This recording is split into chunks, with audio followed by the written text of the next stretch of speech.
ಇದೀಗ ಯಕ್ಷಗಾನ ತಾಳಮದ್ದಲೆ ಪ್ರಸಂಗ ಶ್ರೀರಾಮ ದರ್ಶನ. ಹಿಮ್ಮೇಳದಲ್ಲಿ ಭಾಗವತರಾಗಿ ದಿವಾಕರಾಚಾರ್ಯ ಪೋಳಲಿ ಮತ್ತು ರಾಜರಾಮ ಹುಳ್ಳ ಕೈರಂಗಳ, ಚೆಂಡೆ ಮತ್ತು ಮದುಲೆಯಲ್ಲಿ ರಾಜೇಶ್ ಕುಡ್ಪಾಡಿ, ಮಯೂರ್ ನಾಯ್ಕ ಮಾಡೂರು ಮತ್ತು ಕೋಳಿಯೂರು ಭಾಸ್ಕರ. ಅರ್ಥಧಾರಿಗಳಾಗಿ ಬಲರಾಮನ ಪಾತ್ರವನ್ನು ತೆಂಗುದಿಟ್ಟಿನ ಹಿರಿಯ ಅರ್ಥಧಾರಿ, ಆಟ ಕೂಟಗಳ ಸರದಾರ, ಧಾರ್ಮಿಕ ಚಿಂತಕರು ಆದಂಥ ಸರ್ಪಂಗಳ ಈಶ್ವರ ಭಟ್ರು ಇವರು ಬಲರಾಮನ ಪಾತ್ರವನ್ನು ಮಾಡ್ತಾ ಇದ್ದಾರೆ. ಇವರಿಗೆ ಹರಿಶ್ಚಂದ್ರ ನಾಯ್ಕ ಮಾಡೂರು ಇವರು ಶಾಲು ಹಾಕಿ ಗೌರವಿಸಬೇಕಾಗಿ ಕೇಳಿಕೊಳ್ತಾ ಇದ್ದೇವೆ. ಮೊದಲಾಗಿ ಭಾಗವತರಿಗೆ ಭಾಗವತರಾದಂತಹ ರಾಜರಾಮ ಹೊಳ್ಳ ಕೈರಂಗಳ ಇವರಿಗೆ ಹರಿಶ್ಚಂದ್ರ ನಾಯ್ಕರಿಂದ ಗೌರವಾರ್ಪಣೆ.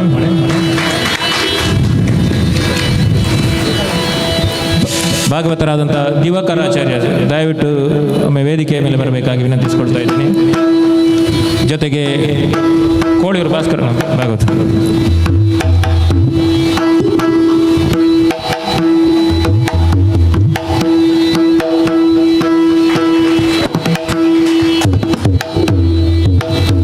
ಚೆಂಡೆಯಲ್ಲಿ ಹಿರಿಯ ಕಲಾವಿದರಾದಂಥ ಕೋಳಿಯೂರು ಭಾಸ್ಕರನವರಿಗೆ ಹರಿಶ್ಚಂದ್ರ ನಾಯಕರಿಂದ ಸಾಲಿನ ಗೌರವ.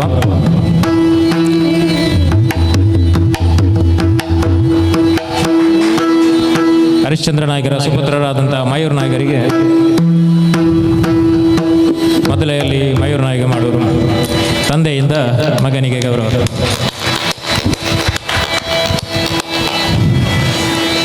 ಚಕ್ರತಾಳದಲ್ಲಿ ಸಹಕಾರ ನೀಡುತ್ತಿರುವಂಥ ಪ್ರಕಾಶ್ ಕಿನ್ಯಾ.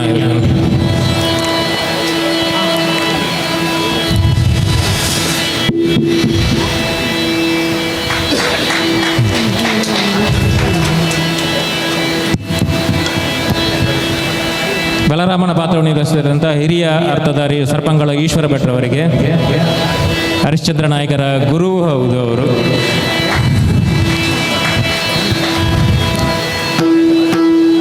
ಜಾಂಬವನ ಪಾತ್ರವನ್ನು ಮಾಡ್ತಿರುವಂಥ ದೇವರಾಜ ಹೆಗಡೆ ಪುತ್ತೂರು ಇವರಿಗೆ.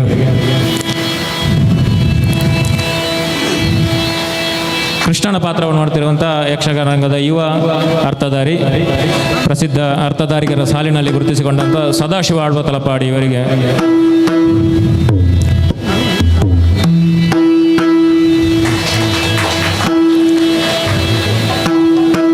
ಸರಿಸುಮಾರು 1.5 ಗಂಟೆಯ ಅವಧಿಯ ಈ ತಾಳಮದ್ದಲೆಗೆ ನಿರ್ಣಯಿಸಲಾಗಿದೆ.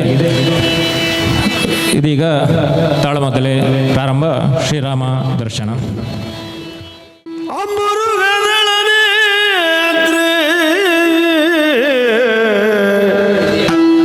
ಶ್ರೀ ದುರ್ಗಾಂಬಿಕೆಯ ಬಲಗೊಂಡು ಭಕ್ತಿಯೊಳು ಅಂಬಿಕಾ ಸುತ ವಿಘ್ನರಾಜನ ಬಿರಿದು ಸಂಸ್ತುತಿಸಿ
ತೋಲಗ ತೋಳೊಪ್ಪಿರೆ ಮೃತ್ಯುವಶನಾಗಿ ವಾರ್ತೆಯರುಗೆ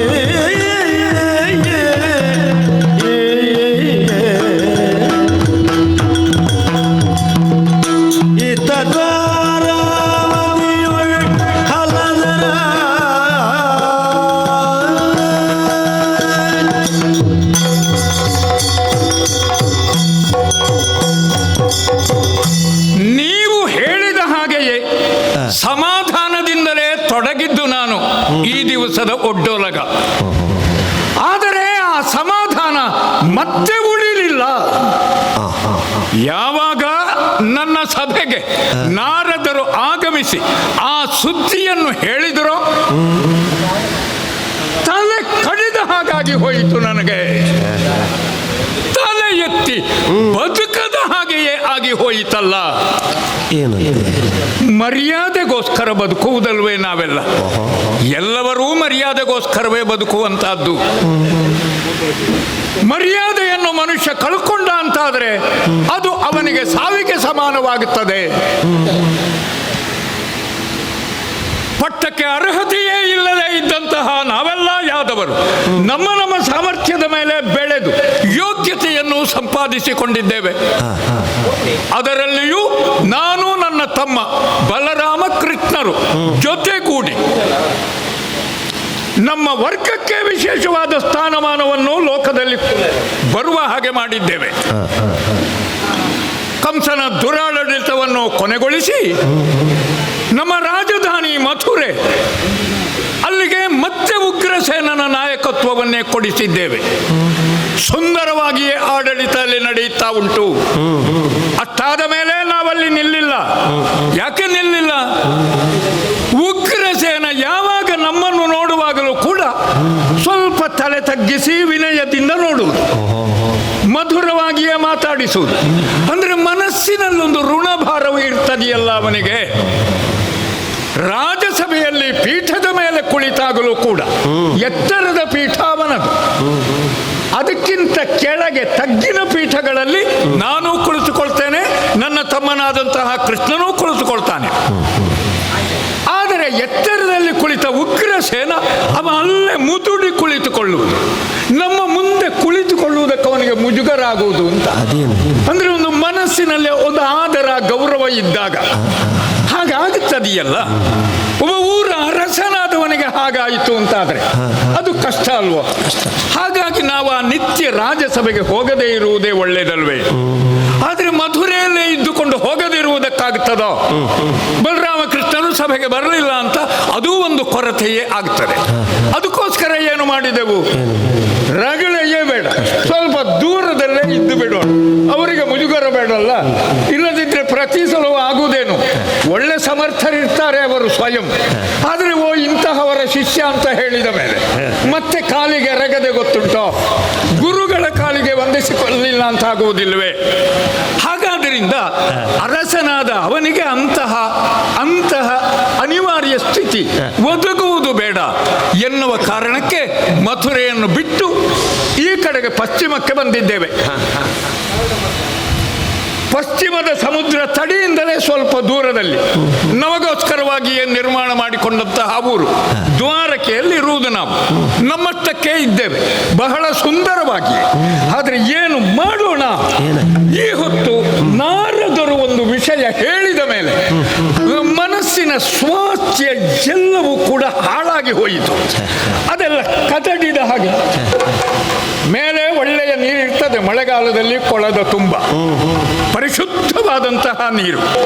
ಆದರೆ ಅದೇ ನೀರಿಗೆ ಒಂದು ಗಜ ಇಳಿದು ಕಾಲುಗಳು ಕೆಸರಿನಲ್ಲಿ ಹೂತು ಇಡೀ ಒಂದೆರಡು ಸಲ ಆ ಕಡೆ ಈ ಕಡೆಗೆ ತಿರುಗಿದಾಗ ಇಡೀ ಕೊಳ್ಳ ಹೇಗೆ ಕಲುಷಿತವಾಗುತ್ತದೆಯೋ ಸ್ವಚ್ಛವಾಗಿದ್ದಂತಹ ಈ ಬಲರಾಮನ ಮನಸ್ಸು ಕೂಡ ಹಾಗಾಗಿ ಹೋಗಿದೆ.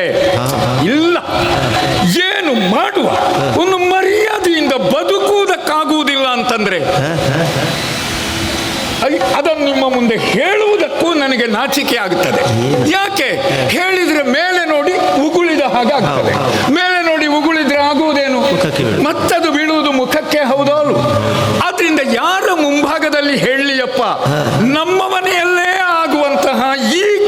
ಅಯ್ಯೋ, ನನಗೊಬ್ಬ ತಮ್ಮ ಇದ್ದಾನೆ.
ಲೋಕಹಿತಕಾರಕವಾದಂತಹ ಅನೇಕ ಕೆಲಸಗಳನ್ನು ಮಾಡಿದ್ದಾನೆ. ನಾನು ಅವನ ಜೊತೆ ಸೇರಿದ್ದೇನೆ. ಆದರೆ ಅದರ ಜೊತೆಗೆ ಕೆಲವೆಲ್ಲ ಸಂದರ್ಭಗಳಲ್ಲಿ ಅವ ಮಾಡುವ ಕೆಲವು ಕೆಲಸಗಳಿಂದ ಅದನ್ನು ಪ್ರಶ್ನಿಸುವವರಿಗೆ ಉತ್ತರಿಸುವುದೇ ನಮಗೆ ಕಷ್ಟವಾಗಿ ಹೋಗುತ್ತದೆ. ನಾರದರಂತಹವರೇ ಬಂದು ವಿಷಯ ಹೇಳುವಾಗ ಅದಲ್ಲ ಅಂತ ಯಾವ ನಾಲಿಗೆಯಿಂದ ಹೇಳಲಿ? ನಾನು ಆದಷ್ಟು ಪ್ರಯತ್ನ ಪಟ್ಟೆ ನನ್ನ ತಮ್ಮನನ್ನು ರಕ್ಷಿಸಿಕೊಳ್ಳುವುದಕ್ಕೆ, ಅವನ ಕಡೆಯಿಂದ ಅವನನ್ನು ವಾದಿಸುವುದರ ಮೂಲಕವಾಗಿ. ಅದೆಲ್ಲ ಸರಿಯೇ, ಬಹಳಷ್ಟು ಹೇಳಿದೆ ಆ ವಿವಾಹದ ಪ್ರಸಂಗಗಳನ್ನೆಲ್ಲ ಹೇಳುವಾಗ. ಅದೆಲ್ಲ ಸರಿಯೇ, ವಿವಾಹದಲ್ಲಿ ಅಂಥದ್ದೆಲ್ಲ ಆಗಬೇಕಾದ್ದೇ ಅಂತ. ಆದರೆ ಕೊನೆಗೊಂದು ನಾರದರು ಹೇಳಿದ ವಿಷಯ ಉಂಟಲ್ಲ, ಅದರಿಂದ ನನಗೆ ಬಿಡುವುದಕ್ಕೆ ಸಾಧ್ಯ ಆಗಲಿಲ್ಲ. ಕೊಲೆ ಆರೋಪ ಅಂತ ಕೃಷ್ಣನ ಮೇಲೆ. ಆದಿತಪ್ಪ ದುಷ್ಟನೋ ಅವನನ್ನು ಕೊಲ್ಲಲಿ, ಶತ್ರುಗಳೋ ಅವರ ಮೇಲೆ ಏರಿ ಹೋಗಲಿ, ಅವರಿಗೆ ಬೇಕಾದಂತಹ ಪಾಠವನ್ನು ಕಲಿಸಲೇಬೇಕು. ಆದರೆ ನಮ್ಮಲ್ಲೇ ಬಂಧುವರ್ಗದ ಒಳಗೆ ಈ ಮಾಡಬಾರದನ್ನು ಮಾಡಿ ಆಮೇಲೆ ಆಕ್ಷೇಪವನ್ನು ಕೇಳಬೇಕು ಅಂತಾದ್ರೆ ಅದೆಂತಹ ಸ್ಥಿತಿ ಬಂದು ಹೋಗುತ್ತದೆ ನೋಡಿ. ಬಂಧುಗಳೆಲ್ಲ ಒಟ್ಟಾಗಿ ಇರಬೇಕಾದ್ದು. ಇವತ್ತಲ್ಲ ನಾಳೆ ನಾವು ಮುಖ ನೋಡಬೇಡುವ, ಅಲ್ಲಿ ಏನೋ ಶುಭವೋ ಅಶುಭವೋ ಕರ್ಮ ಆದರೆ ನಾವು ಹೋಗಿ ಅಲ್ಲಿ ಭಾಗವಹಿಸಬೇಕೋ ಬೇಡ. ಅಂತಹವರೆಲ್ಲ ನಿಷ್ಠೂರ ಮಾಡಿಕೊಂಡ್ರೆ ಅದನ್ನು ಕೇಳಿ ತಲೆ ತಿರುಗಿದ ಹಾಗಾಗಿ ಹೋದದ್ದು ನನಗೆ. ಬೇಸಿ ತುಪ್ಪದ ಹಾಗೆ ಉಗುಳುವುದಕ್ಕೂ ಅಲ್ಲ, ಸ್ವೀಕರಿಸುವುದಕ್ಕೂ ಅಲ್ಲ. ಏನು ಮಾಡುವುದು ಅಂತ ಅರ್ಥ ಆಗುವುದಿಲ್ಲ. ಒಂದು ಸಲ ಕೃಷ್ಣ ಎಲ್ಲಾದ್ರೂ ಮುಂದೆ ಬಂದ್ರೆ ಉಂಟಲ್ಲ, ಬೆನ್ನಿನ ಚರ್ಮ ಸುರಿಬೇಕು ಅಂತ ಇದ್ದೇನೆ ಈ ದಿವಸ. ಬಂದನೋ ಅವ ಇರಲ್ಲ ನಗಗೋವಿಂದನು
ದ್ವಾರಕೆಗೆ ನಾರದರು ಬಂದರು ಅಂತ ಆದರೆ ಒಂದರಲ್ಲಿ ಏನೋ ಆಗುತ್ತದೆ, ಇದು ಸ್ಪಷ್ಟ. ಹಾಗಾಗಿಯೇ ನಿತ್ಯದಂತೆ ಅಣ್ಣನ ಸಂದರ್ಶನಕ್ಕೆ ಅಂತ ಬಂದಾಗ ನಾರದರು ನನ್ನನ್ನು ನೋಡಿಯೂ ನೋಡದ ಹಾಗೆ ಆ ಕಡೆಗೆ ಮುಖ ತಿರುಗಿಸಿ ಹೋದರು. ಒಳಗೆ ಬಂದು ಇಣುಕಿ ನೋಡಿದರೆ ಸಿಂಹಾಸನದಲ್ಲಿ ಕೂತ ಅಣ್ಣ, ಅವನ ಮುಖ ನೋಡಿದರೆ ಕೆಂಪು ಕೆಂಪುಂಟು, ಏನೋ ಒಂದು ಮಾಡಿ ಹೋಗಿದ್ದಾರೆ. ಹಾಗಂತ ಏನು ಅಂತ ಅವನನ್ನು ಸಂದರ್ಶಿಸದೆ ನನಗೆ ತಿಳಿಯುವುದಕ್ಕೆ ಸಾಧ್ಯ ಇಲ್ಲ. ಮತ್ತೆ ಒಂದು ವಿಶ್ವಾಸ ಉಂಟು ನಮಗೆ, ಎಷ್ಟೇ ಸಿಟ್ಟು ಬಂದ್ರು ನಮ್ಮ ಅಣ್ಣನಿಗೆ ನನ್ನ ನಗು ಮುಖವನ್ನು ನೋಡಿದರೆ ಸಾಕು, ಸೂರ್ಯೋದಯ ಸೂರ್ಯೋದಯದ ಮಂಜಿನ ಹಾಗೆ ಅದು ಮಾಯವಾಗಿ ಹೋಗ್ತದೆ. ಹಾಗಾಗಿ ನೇರವಾಗಿ ಬಂದು ಅಣ್ಣನದ್ದಾದಂತಹ ಆಸ್ಥಾನದ ಮುಂದೆ ನಿಂತಿದ್ದೇನೆ. ಅಣ್ಣ ದೇವ ವಂದಿಸಿಕೊಂಡಿದ್ದೇನೆ. ಎದುರು ಬರ್ಬೇಡುವ ಆ ಕಡೆಗೆ ನಿಲ್ಲು ನೀನು. ಓ ದೇವ್ರೆ, ಅಣ್ಣ ಇದುವರೆಗೆ ಹೀಗೆ ಹೇಳ್ತಾ ಇದ್ದವ ಅಲ್ಲ ನೀನು. ಯಾವತ್ತಿದ್ರು ನನ್ನನ್ನು ನೋಡಿ ಏನು ತಮ್ಮ ಯಾಕೆ ತಡಾದಿ ಹೀಗೆ ಕೇಳುವವ. ಇವತ್ತು ನೋಡಿದ್ರೆ ಮುಖ ಆಚೆ ತಿರುಗಿಸ್ತಾ ಇದ್ದಿ. ನೀನು ಮುಂಭಾಗಕ್ಕೆ ಬಂದ್ರೆ ಇವತ್ತು ಅದೇ ಪರಿಸ್ಥಿತಿ ಆದೀತು. ನಿನ್ನನ್ನು ನೋಡಿ ನನ್ನ ಕೋಪ ನಿಲ್ಲುವುದಿಲ್ಲ. ಕೋಪ ಬಂದಿದೆ ಅಂತ ಗೊತ್ತಾಗೋದಿಲ್ವಾ ನಿನಗೆ? ಅದು ನಿಲ್ಲಬೇಕು ಅಂತ ಹೇಳಿ ನೀನು ಸುತ್ತು ಬಂದ ಹಾಗೆ ನಿನಗೆ ಸುತ್ತು ಬಂದು ನಾ ಅಡ್ಡ ಬೀಳ್ತಾ ಇದ್ದೇನೆ. ಅಣ್ಣ ಏನು ಅಂತ ನೀನು ಹೇಳದೆ ಈ ಕೋಪಕ್ಕೆ ಕಾರಣ ನನಗೆ ಅರ್ಥ ಆಗುವುದು ಹೇಗೆ? ಅಂತೂ ನೀನು ನನ್ನನ್ನು ಬದುಕುವುದಕ್ಕೆ ಬಿಡುವುದಿಲ್ಲ ಅಂತ ನಿರ್ಣಯ ಮಾಡಿದ್ಯಾ ಏನು? ಶಿವ ಶಿವ, ಹಾಗೇನಾಯ್ತಣ್ಣ? ಹಾಗೇನಾಯ್ತು ಅಂತ ಕೇಳ್ತೀಯ? ನಿನಗೊಂದು ಇಷ್ಟು ವಿಷ ತಂದು ನೇರ ಕುಡಿಯಲಿಕ್ಕೆ ಕೊಡಬಾರ್ದ? ಹಾಗಿದ್ರೆ ಮೊದಲು ನಾ ಕುಡಿದು ಮತ್ತೆ ಕೊಡುವುದಲ್ವ? ನನಗೆ ತಿಳಿಯದೇ ಇದ್ದ ಹಾಗೆ ಏನೋ ಮಾಡಬಾರದನ್ನು ಮಾಡಿ ನನ್ನ ಮುಂಭಾಗದಲ್ಲಿ ಬಂದು ಅಭಿನಯ ಮಾಡ್ತಾ ಇದ್ದೀಯ ನೀನು. ಮಾಡಬಾರದನ್ನ ಮತ್ತೆಂತ? ನಾನು ನಿನಗೆ ಈ ಎಲ್ಲ ಅಧಿಕ ಪ್ರಸಂಗ ಯಾಕೆ ಅಂತ ಕೇಳುವುದು ನಾನು. ಏನಾಗಿದೆ? ಬೇಕಷ್ಟು ಕೆಲಸಗಳನ್ನೆಲ್ಲ ನೀನು ಮೊದಲು ಮಾಡಿದ್ದುಂಟು. ಹಾ. ಅದೆಲ್ಲ ಸಣ್ಣದು ಅಂತ ನಾನು ಬಿಡ್ತಾ ಬಂದಿದ್ದೆ. ಕಳ್ಳತನ ಇತ್ಯಾದಿಗಳೆಲ್ಲ ಮಾಡುವುದಕ್ಕೆ ಹೊರಟಿದ್ದೆ. ಹೌದೌದು. ಎಲ್ಲಿವರೆಗೆ ಅಂತಂದ್ರೆ ಹಾ. ಹೊರಗಿನಿಂದ ಹೇಳುವುದಕ್ಕೆ ತೊಡಗಿದ್ದಾರೆ. ಹಾ. ಏನದೊಂದು ಗಾದೆ ಮಾತು ಉಂಟಲ್ಲ, ಹಾ. ಒಬ್ರು ತುಂಬಾ ಒಳ್ಳೆಯವರಿದ್ರೆ ಹಾ. ಅವರ ರಾಜಾರಾಮರಲ್ವ, ಹಾ. ಸಾಕ್ಷಾತ್ ರಾಮನೇ ರಾಜಾರಾಮನೇ ಎನ್ನುವ ಹಾಗೆ ಹೇಳ್ತಾರೆ. ಹೌದೌದು, ಆ ವ್ಯಕ್ತಿತ್ವಕ್ಕೆ ಗೌರವ ಅದು. ಆದ್ರೆ ಈಗೀಗ ನಿನ್ನ ಹೆಸರನ್ನು ತೆಕ್ಕೊಂಡು ಏನು ಹೇಳ್ತಾರೆ ಗೊತ್ತುಂಟು? ಏನು? ಸ್ವಲ್ಪ ತಲೆ ತಗ್ಗಿಸಿ ಮುಸು ಮುಸು ನಗುತ್ತಾ ಅವರ ಸುದ್ದಿ ನಾವು ಯಾಕೆ ಮಾತಾಡೋದು, ಅವರು ಕೃಷ್ಣನೇ ಅಣ್ಣ ಅಂತ ಹೇಳುವುದಕ್ಕೆ ತೊಡಗಿದ್ದಾರೆ. ಲೋಕದಲ್ಲಿರುವ ಜನರಿಗೆ ಒಳ್ಳೆಯದನ್ನು ಕಾಣುವುದಕ್ಕಾಗುವುದಿಲ್ಲ. ನಮ್ಮ ಒಂದು ಅನ್ಯೋನ್ಯತೆಯನ್ನು ನೋಡಿದ್ರೆ ಸಹಿಸಲಿಕ್ಕೆ ಆಗುವುದಿಲ್ಲ. ಅವರು ಹೀಗೆಲ್ಲ ಹೇಳ್ತಾರೆ. ಅದನ್ನೆಲ್ಲ ಅವರು ನಮ್ಮ ಅನ್ಯೋನ್ಯತೆ ನೋಡಿ ಹೇಳುವುದಲ್ಲ, ಮತ್ತೆ? ನೀನು ಮಾಡುವ ಅವಾಂತರಗಳನ್ನು ನೋಡಿ, ನಿನ್ನ ವ್ಯವಹಾರಗಳನ್ನು ನೋಡಿ. ಆಗದಿಂದ ನೀನು ಆಡುವಾಗ ನಿನ್ನನ್ನು ನೋಡ್ತಾ ಇದ್ದೇನೆ, ನಿನ್ನ ಮಾತು ಕೇಳ್ತಾ ಇದ್ದೇನೆ. ನೀನು ಮಾಡಬಾರದನ್ನು ಮಾಡ್ತಾ ಇದ್ದಿ. ನಿನಗೆ ಅದೆಲ್ಲ ಬೇಕಿತ್ತ? ನಿನಗೆ ಹೀಗೆಲ್ಲ ಮಾಡಬೇಕಿತ್ತ? ಇದೇ ಹೇಳುತ್ತಿ ಹೊರತು ವಿಷಯ ಎಲ್ಲವೂ ಸರಿ. ಈಗ ಕೊಲೆ ಮಾಡ್ಲಿಕ್ಕೂ ತೊಡಗಿದೆಯಲ್ಲ ನೀನು. ಶಾಂತಂ ಪಾಪಂ. ಇದಕ್ಕೆ ಹೇಳಬೇಕು? ನಾನು ಕೊಲೆ ಮಾಡಿದ್ದ? ಮತ್ತೆ ಹೇಳು, ಯಾಕೆ ಕೊಂದೆ?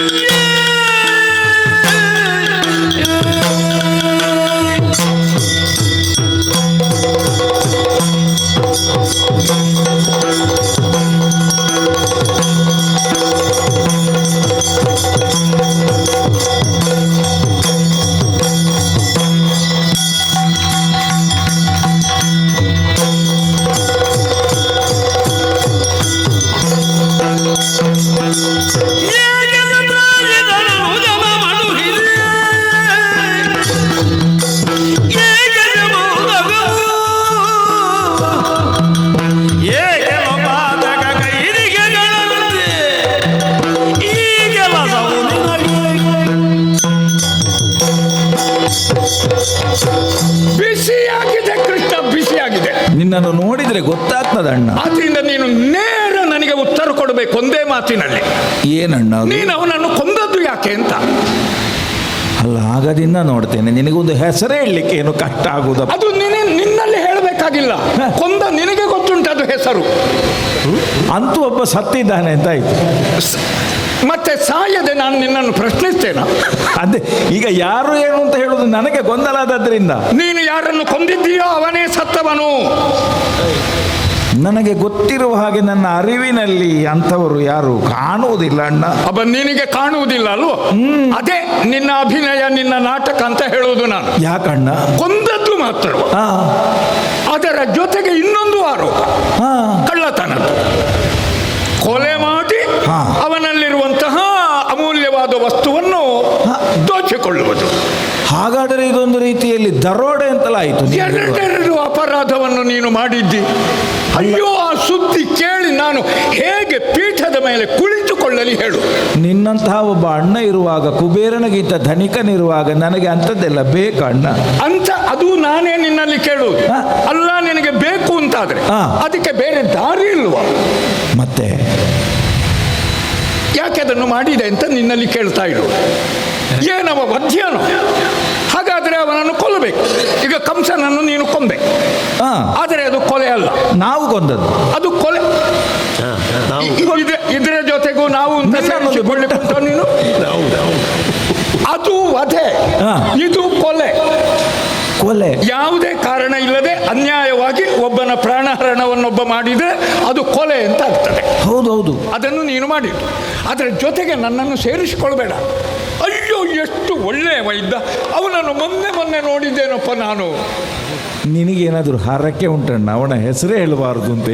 ಆಗದಿಂದ ನೀನು ತಲೆ ನಿನಗೆ ಬಿಸಿ ಆದ್ದಲ್ಲ, ಈಗ ನನಗೆ ಪೂರ್ತಿ ಹಾಳಾಗಿದೆ ತಲೆ. ಪ್ರಸೇನನಲ್ವ ನೀನು ಕೊಂದದ್ದು? ನಮ್ಮ ಇನ್ನೇನು ಯಾವ ಪ್ರಸೇನ ಅಂತ ಕೇಳುವುದು ನೀನು? ನಮ್ಮ ಯಾದವರಲ್ಲಿ ಇದ್ದ ಹಾಗೆ ನನ್ನ 100 ಮಂದಿ ಪ್ರಸೇನರಿದ್ದಾರೆ ಇಲ್ಲಿ. ಒಬ್ಬನೇ ಇರುವುದು ಇವ ಸತ್ರಾಜಿತನ ಅದನ್ನೇ ಕೇಳುವುದು. ಏತಕ್ಕೆ ಸತ್ರಾಜಿತನ ಅನುಜನ ಮಾಡುವುದಿದೆ. ಅವ ಸತ್ತನ ಅಣ್ಣ. ನೀನು ಕೊಂದರೆ ಒಬ್ಬ ಮತ್ತೆ ಬದುಕಿ ಉಳಿಯುವುದಕ್ಕುಂಟು. ಅಲ್ಲ, ನನಗೆ ನೀನು ಆ ನಂದಗೋಕುಲದಲ್ಲಿ ಇನ್ನೂ ಎಳೆಯ ಬಾಲಕ ನೀನು. ಬಾಯಿಯಲ್ಲಿ ಬೆರಳಿಟ್ಟರೆ ನಿನಗೆ ಕಚ್ಚಲಿಕ್ಕೆ ತಿಳಿಯುವುದಿಲ್ಲ.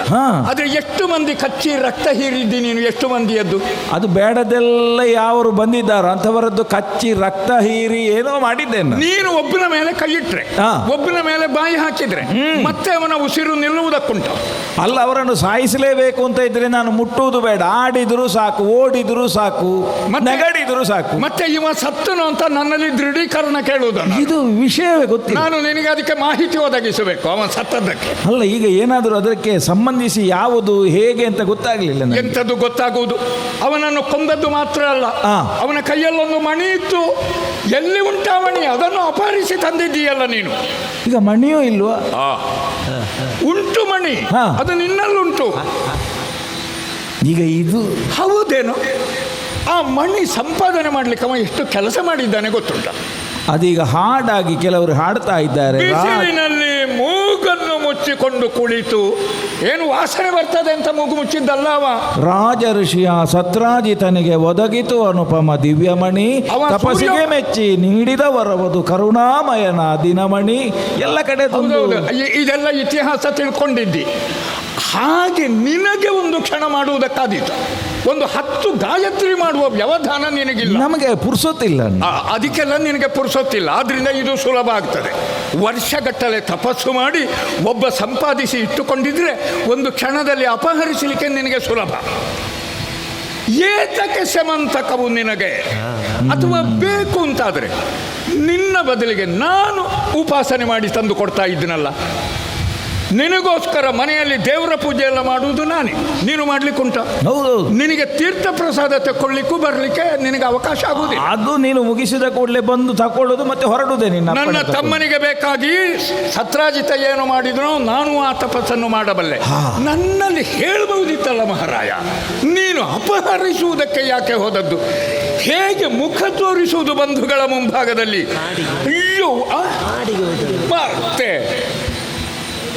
ಒಟ್ಟು ನಮ್ಮ ಮರ್ಯಾದೆ ನೀನು ತೆಗೆದು ಬಿಟ್ಟೆ. ಇಲ್ಲ, ನನಗೆ ಈ ಪೀಠ ಬೇಡ, ನಾನು ಬಿಟ್ಟು ಬದರಿಕಾಶ್ರಮಕ್ಕೆ ಹೋಗುತ್ತೇನೆ. ನನಗೆ ಆಯಿತು, ಸಾಕಿದ್ದು. ಅಣ್ಣ, ನೀನು ಸದ್ಯಕ್ಕೆ ಪೀಠದಿಂದ ಒಂದು ಹೇಳಬೇಡ.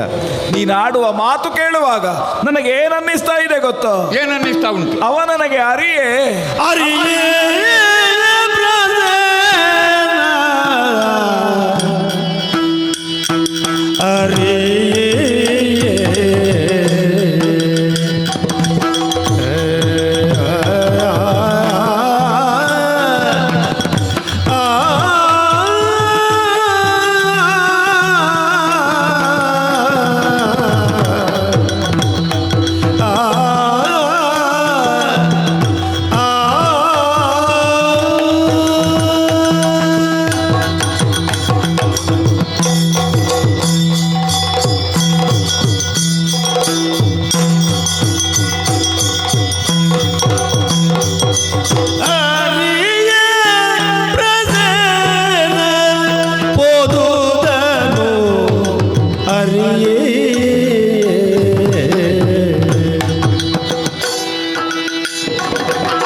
ಅರಿಯೇ ಪ್ರಸನ್ನ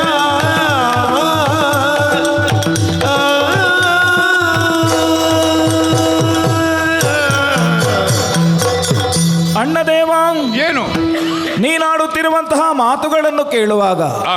ಅಂತರಂಗದಲ್ಲಿ ಬಹಳಷ್ಟು ಘಾಸಿಯಾಗಿ ಹೋಯಿತಣ್ಣ.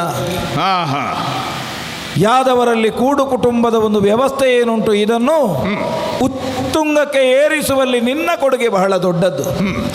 ಹಾಗಾಗಿಯೇ ಅವ್ಯವಸ್ಥಿತವಾಗಿದ್ದಂತಹ ನಮ್ಮ ಯಾದವರನ್ನು ಒಂದು ಒಕ್ಕೂಟ ವ್ಯವಸ್ಥೆಗೆ ತಂದಂತಹ ಕೀರ್ತಿ ನಿನ್ನದ್ದು. ಅಂತಹ ನಿನಗೆ ಇಂತಹ ಆಘಾತವಾಗುವುದಕ್ಕೆ ಕಾರಣವಾದದ್ದು ಪ್ರಸೇನನ ಸಾವು. ನಿರ್ಮಾಣ ಮಾಡುವುದಕ್ಕೆ ವರ್ಷಗಳು ಬೇಕಾಗ್ತದೆ. ಹೌದು. ಅದನ್ನು ಕೆಡಹುವುದಕ್ಕೆ ನಿನ್ನಂತಹವರಿದ್ರೆ ಕ್ಷಣ ಮಾತ್ರ ಸಾಕು. ಅಣ್ಣ, ಒಬ್ಬನ ಮೇಲೆ ಆರೋಪ ಮಾಡುವುದು ಬಹಳಷ್ಟು ಸುಲಭ ಅಣ್ಣ. ಆದರೆ ಅದು ಎಷ್ಟು ಸತ್ಯ ಎಷ್ಟು ಸುಳ್ಳು ಎನ್ನುವುದರ ಬಗ್ಗೆ ಆಲೋಚನೆ ಮಾಡದೆ ನಾವು ಮಾತಾಡಿದರೆ ತಪ್ಪಾಗ್ತದಣ್ಣ. ಸರಿಯಾದ ಮೂಲದಿಂದಲೇ ಬಂದ ಸುದ್ದಿ ಅದು. ಯಾರು ಅಂತ ನಾನು ಹೇಳುವುದಿಲ್ಲ ಅಷ್ಟೇ. ಹೇಳಿದ್ರೆ ನೀನು ಮತ್ತೆ ಅವನನ್ನು ಹೋಗಿ ಅಲುಗಾಡಿಸ್ತಿ. ನೋಡೋಣ, ಆ ಮೂಲ ಖಂಡಿತ ಇವತ್ತಲ್ಲ ನಾಳೆ ಆದರೂ ಬಹಿರಂಗ ಆಗದೆ ಉಳಿಯಲಿಕ್ಕೆ ಇಲ್ಲ. ಆದರೆ ಒಂದು ನಾನು ನಿನ್ನಲ್ಲಿ ಹೇಳುವುದು, ಎಂಥದ್ದು? ನಮ್ಮ ಪ್ರಸೇನನ ಕುರಿತಾಗಿ ನನಗೇನು ಪೂರ್ವಾಗ್ರಹ ಅಲ್ಲ, ನನಗೇನು ವೈರ, ನನಗೆ ಅವ ಅರಿಯೇ, ಅವ ಅರಿಯೇ ಅಲ್ಲ. ಹೌದು, ಅದನ್ನು ನೀನು ನನ್ನಲ್ಲಿ ಕೇಳುವುದು. ನಾನು ಹೇಳಬೇಕೀಗ ಯಾಕೆ ನೀನು ಕೊಂದೆ ಅಂತ. ಯಾಕಂದ್ರೆ ಎಷ್ಟು ಸುಲಭ ನೋಡಿ. ನಿನಗೆ ಗೊತ್ತಿಲ್ಲದೆ ಇದ್ದದ್ದು ನನ್ನ ಬದುಕಿನಲ್ಲಿ ಯಾವುದುಂಟಣ್ಣ. ನನ್ನ ಬದುಕೇ ತೆರೆದ ಪುಸ್ತಕ. ಹಾಗಿರುವಾಗ ಇವತ್ತು ಹೇಳ್ತಾ ಇದ್ದೇನೆ, ಅವ ಕಾಡಿಗೆ ಹೋದ ವಿಷಯ ಆಗಲಿ ಅಥವಾ ಮಣಿ ಎನ್ನುವುದು ಅಪಹರಣ ಆದದ್ದಾಗಲಿ ಅದು ಇಲ್ಲದೇ ಆಗುವುದಾಗಲಿ ಈಗ ನೀನು ಹೇಳಿಯೇ ಗೊತ್ತು ಹೊರತು ನನಗೆ ಇದರ ವಿಷಯವೇ ಗೊತ್ತಿಲ್ಲ ಅಣ್ಣ. ಹಾಗಾಗಿ ನಾನು ಆಡುವುದು ಅರಿಯೇ ಪ್ರಸೇನ ಓದುದನು. ನಾನು ಅಪಹರಿಸಲಿಲ್ಲ ಅವನ ರತ್ನವನ್ನು. ನೀನು ಹೇಳುವ ಹಾಗೆ ನನಗೆ ಅಂಥ ದಾರಿದ್ರ್ಯ ಬಂದರೆ ನಿನ್ನಲ್ಲಿ ಕೇಳಿಯೇನೆ ಹೊರತು ಇನ್ನೊಬ್ಬರನ್ನು ಅಪಹರಿಸುವಂತಹ ಗುಣ ನನ್ನದ್ದಲ್ಲ. ಇದುವರೆಗೆ ಅಂಥದ್ದನ್ನು ಮಾಡಿಯೂ ಇಲ್ಲ. ಇಡೀ ನಮ್ಮದ್ದಾದ ಯಾದವ ಸಾಮ್ರಾಜ್ಯದ ಸಂಪೂರ್ಣ ಹೊಣೆಯನ್ನು ನೀನೂ ಸೇರಿ ಉಗ್ರಸೇನರಿಗೆ ನಾವು ಕೊಟ್ಟದ್ದು ಯಾಕೆ? ನಮ್ಮದೇನಿದ್ರೂ ಕೂಡ ಕೂತುಕೊಳ್ಳುವ ಪಟ್ಟ ನಮಗೆ ಬೇಡ, ನಮ್ಮದೇನಿದ್ರು ಸವಾರಿಯ ಪಟ್ಟ ಅಂತ.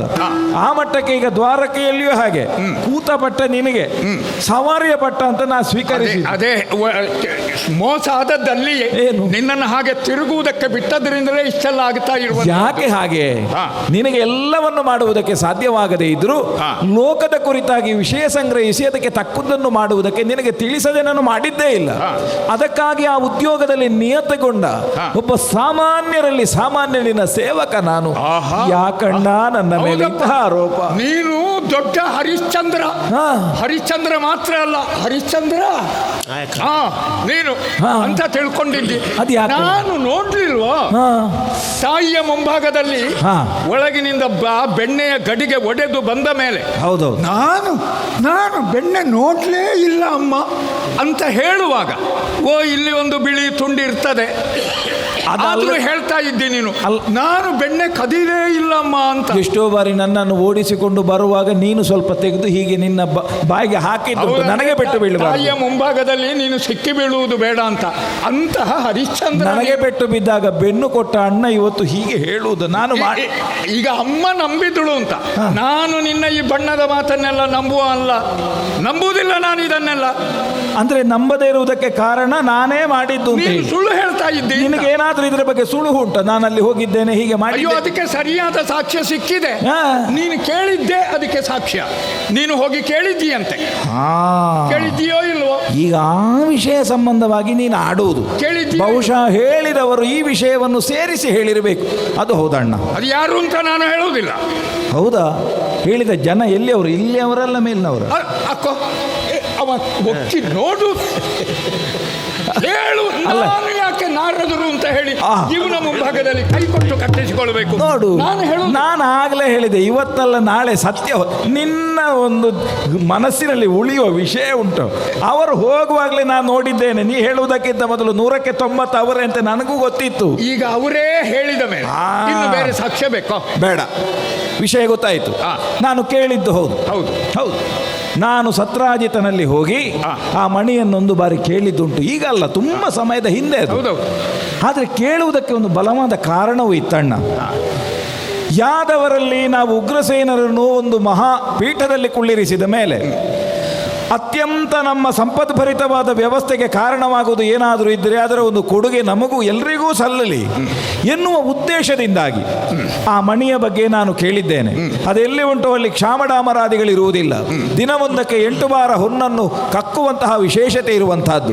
ಅಂಥದ್ದೊಂದು ನಮ್ಮ ಉಗ್ರಸೇನರ ಬಳಿಯಲ್ಲಿ ಇದ್ದದ್ದೇ ಹೌದಾದರೆ ಇದರಿಂದ ಪ್ರಯೋಜನ ಎಲ್ಲರಿಗೂ ಪ್ರಾಪ್ತಿಸ್ತದಲ್ಲ. ಹಾಗಾಗಿ ಹೋಗಿ ನೀನು ಅದನ್ನು ಒಂದು ಹೀಗೆ ಕೊಡುವುದಿದ್ರೆ ಎಲ್ರಿಗೂ ಒಳ್ಳೆಯದಾಗ್ತದಲ್ಲ ಅಂತ ನಾನು ಯಾಕೆ ಅದೇ ನೀನು ಕೇಳಿದೆ. ಹೌದು. ಅವ ಕೊಡ್ಲಿಲ್ಲ.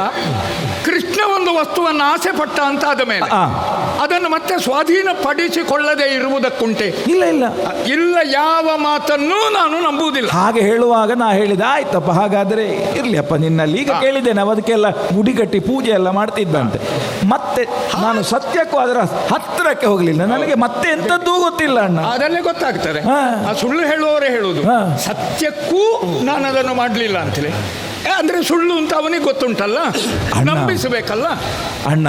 ಏನು ಒಂದು ವೇಳೆ ಅದೇ ಹೌದಾಗಿದ್ರೆ ನಾನು ಇಲ್ಲಿಯವರೆಗೆ ಇಷ್ಟು ದೀರ್ಘ ಸಮಯ ಸುಮ್ಮನೆ ಇರುವುದಕ್ಕೆ ಕಾರಣ ಇತ್ತು. ಮತ್ತೆ ಸತ್ಯ ಅಂತ ಹೇಳುವುದಕ್ಕೆ ಇದು ನಿನ್ನಲ್ಲಿರುವುದು ಪ್ರಮಾಣದ ಒಂದು ಜಾಗ ಇದು. ಹಾಗಾಗಿ ಇಲ್ಲಿ ಅದನ್ನು ಹಾಗೆ ಹೇಳದೆ ಬೇರೆ ದಾರಿ ಉಂಟು. ಹಾಗಾಗಿ ನಾ ತಕೊಳ್ಳಿಲ್ಲ. ಬೇರೆ ಏನು ಅಂತ ಹೇಳಿ ನನಗೆ ಯಾಕೆ ಬೇಕಣ್ಣ? ಯಾವುದನ್ನು ಆಣೆ ಮಾಡಿ ಹೇಳು, ಆಣೆ ಮಾಡಿ ಹೇಳು, ನಂಬುತ್ತೇನೆ ನಾನು. ಬೇರೆ ದಾರಿಯೇ ಇಲ್ವ? ಆಣೆ ಮಾಡಬೇಕಾ? ನಿನ್ನನ್ನು ನಂಬುವುದಕ್ಕಿಲ್ಲ ಈ ದಿವಸ. ಆಯ್ತಣ್ಣ, ನನ್ನ ಬದುಕಿನಲ್ಲಿ ಎತ್ತರದ ಜಾಗ ಇರುವುದು ನಿನಗೆ. ನನ್ನ ಆಗು ಹೋಗು ಏನಿದ್ರೂ ಕೂಡ ನಿನ್ನ ನಿರ್ದೇಶನದ ಹಾಗೆ. ಹಾಗಾಗಿ ಹೇಳ್ತಾ ಇದ್ದೇನೆ ಅಣ್ಣ, ನಿನ್ನ ಮೇಲೆ ಆಣೆ ಹಾಕಿ ಹೇಳ್ತಾ ಇದ್ದೇನೆ. ನಾನು ಮೇಲೆ ಆಣೆ ಇಡಬೇಡ ನೀನು. ನನಗೆ ನನ್ನ ಜೀವದ ಮೇಲೆ ಆಸೆ ಉಂಟು, ಅದನ್ನೆಲ್ಲ ನೀನು ಹಾಕುವುದು ಬೇಡ ಅಲ್ಲಿ ಹೊಂಡಕ್ಕೆ. ಅಲ್ಲ ಅಣ್ಣ, ನಾನು ನಿನ್ನನ್ನು ಜ್ಯೇಷ್ಠ ಭ್ರಾತೃ, ನೀನು ನನಗಿರುವುದು ಒಬ್ಬನೇ. ಅದಾಗಲಿಕ್ಕಿಲ್ಲ, ಅದು ಒಪ್ಪುವುದಿಲ್ಲ ನಾನು. ಹಾಗಾದ್ರೆ ನನ್ನ ಮೇಲೆ ಆಣೆ ಬೇಡ. ನಾವು ನಿಂತ ಈ ಭೂಮಿ ನಿನ್ನ ಮೇಲೆ ಆಣೆ ಮಾಡಿ ಹೇಳ್ತೀಯ? ಅದು ಆಗದೇ ಇದ್ದರೆ ಈಗ ನಾನು ಭೂಮಿಯನ್ನು ಸಾಕ್ಷಿಯಾಗಿಸಿ ಹೇಳ್ತಾ ಇದ್ದೇನೆ. ಅಂತಹ ಭೂಮಿಯ ಮೇಲೆ ಆಣೆ ಮಾಡಿ ಹೇಳ್ತಾ ಇದ್ದೇನೆ. ಅದು ಆಗಲಿಕ್ಕಿಲ್ಲ. ಯಾಕಂದ್ರೆ ಭೂಮಿಯೇ ಇದು ನಮ್ಮದು ಅಲ್ಲವಲ್ಲ. ನಾವಿದನ್ನು ಆಳ್ತಾ ಇದ್ದೇವೋ? ಸ್ಥಿರ ಅಂತ ಅದಕ್ಕೆ ಹೆಸರು. ನಾವಲ್ಲಿ ಅಸ್ಥಿರರು. ಹೌದು. ಹಾಗಾದರೆ ಅದು ಆಗೋದಿಲ್ಲ. ಇಲ್ಲ, ನನ್ನನ್ನು ಮಾಡಿದ್ರೆ ನೀನು ನಂಬುವುದಿಲ್ಲ ಅಂತ ನಾನು ತಪ್ಪಿಯು ನನ್ನ ಆಣೆ ಒಂದು ಹಾಕುವುದು. ನಿನ್ನಾಣೆ ಯಾಕಾಗುವುದಿಲ್ಲ? ನಿನಗೆ ಸಾವಿಲ್ಲಲ್ವಾ? ಆ ಕಾರಣಕ್ಕೆ ಅದು ನಾರದರೇ ಹೇಳಿದ್ರು ಅಲ್ವೋ? ಹಾಗಾದರೆ ನನಗೆ ಬೇರೆ ದಾರಿ ಇಲ್ಲ ಅಣ್ಣ. ನನಗಿರುವುದೊಂದೇ. ಯಾವುದು? ಬದುಕಿನಲ್ಲಿ ನಮಗೆ ಪ್ರತ್ಯಕ್ಷವಾಗಿ ಕಾಣುವ ದೇವರು ಯಾರು ಅಂತ ಕೇಳಿದರೆ ತಾಯಿ ತಂದೆ ಇಬ್ಬರು. ಕಣ್ಣಿಗೆ ಕಾಣುವ ದೇವರು. ಅದೆಲ್ಲ ಇನ್ನು ಮಾಡಿಬಿಡಬೇಡ ಮಹಾರಾಯ. ಬೇರೆ ದಾರಿ ಇಲ್ಲ ಅಣ್ಣ. ಅಯ್ಯೋ, ನಿನ್ನನ್ನು ನಂಬಿಸುವುದಕ್ಕೆ ನನಗೆ ಅನ್ಯಥಾ ಬೇರೆ ದಾರಿ ಇಲ್ಲ. ಹಾಗಾಗಿ ಜನನಿ ಜನಕರ ಮೇಲೆ ಆಣೆ ಹಾಕಿ ಹೇಳ್ತಾ ಇದ್ದೇನೆ,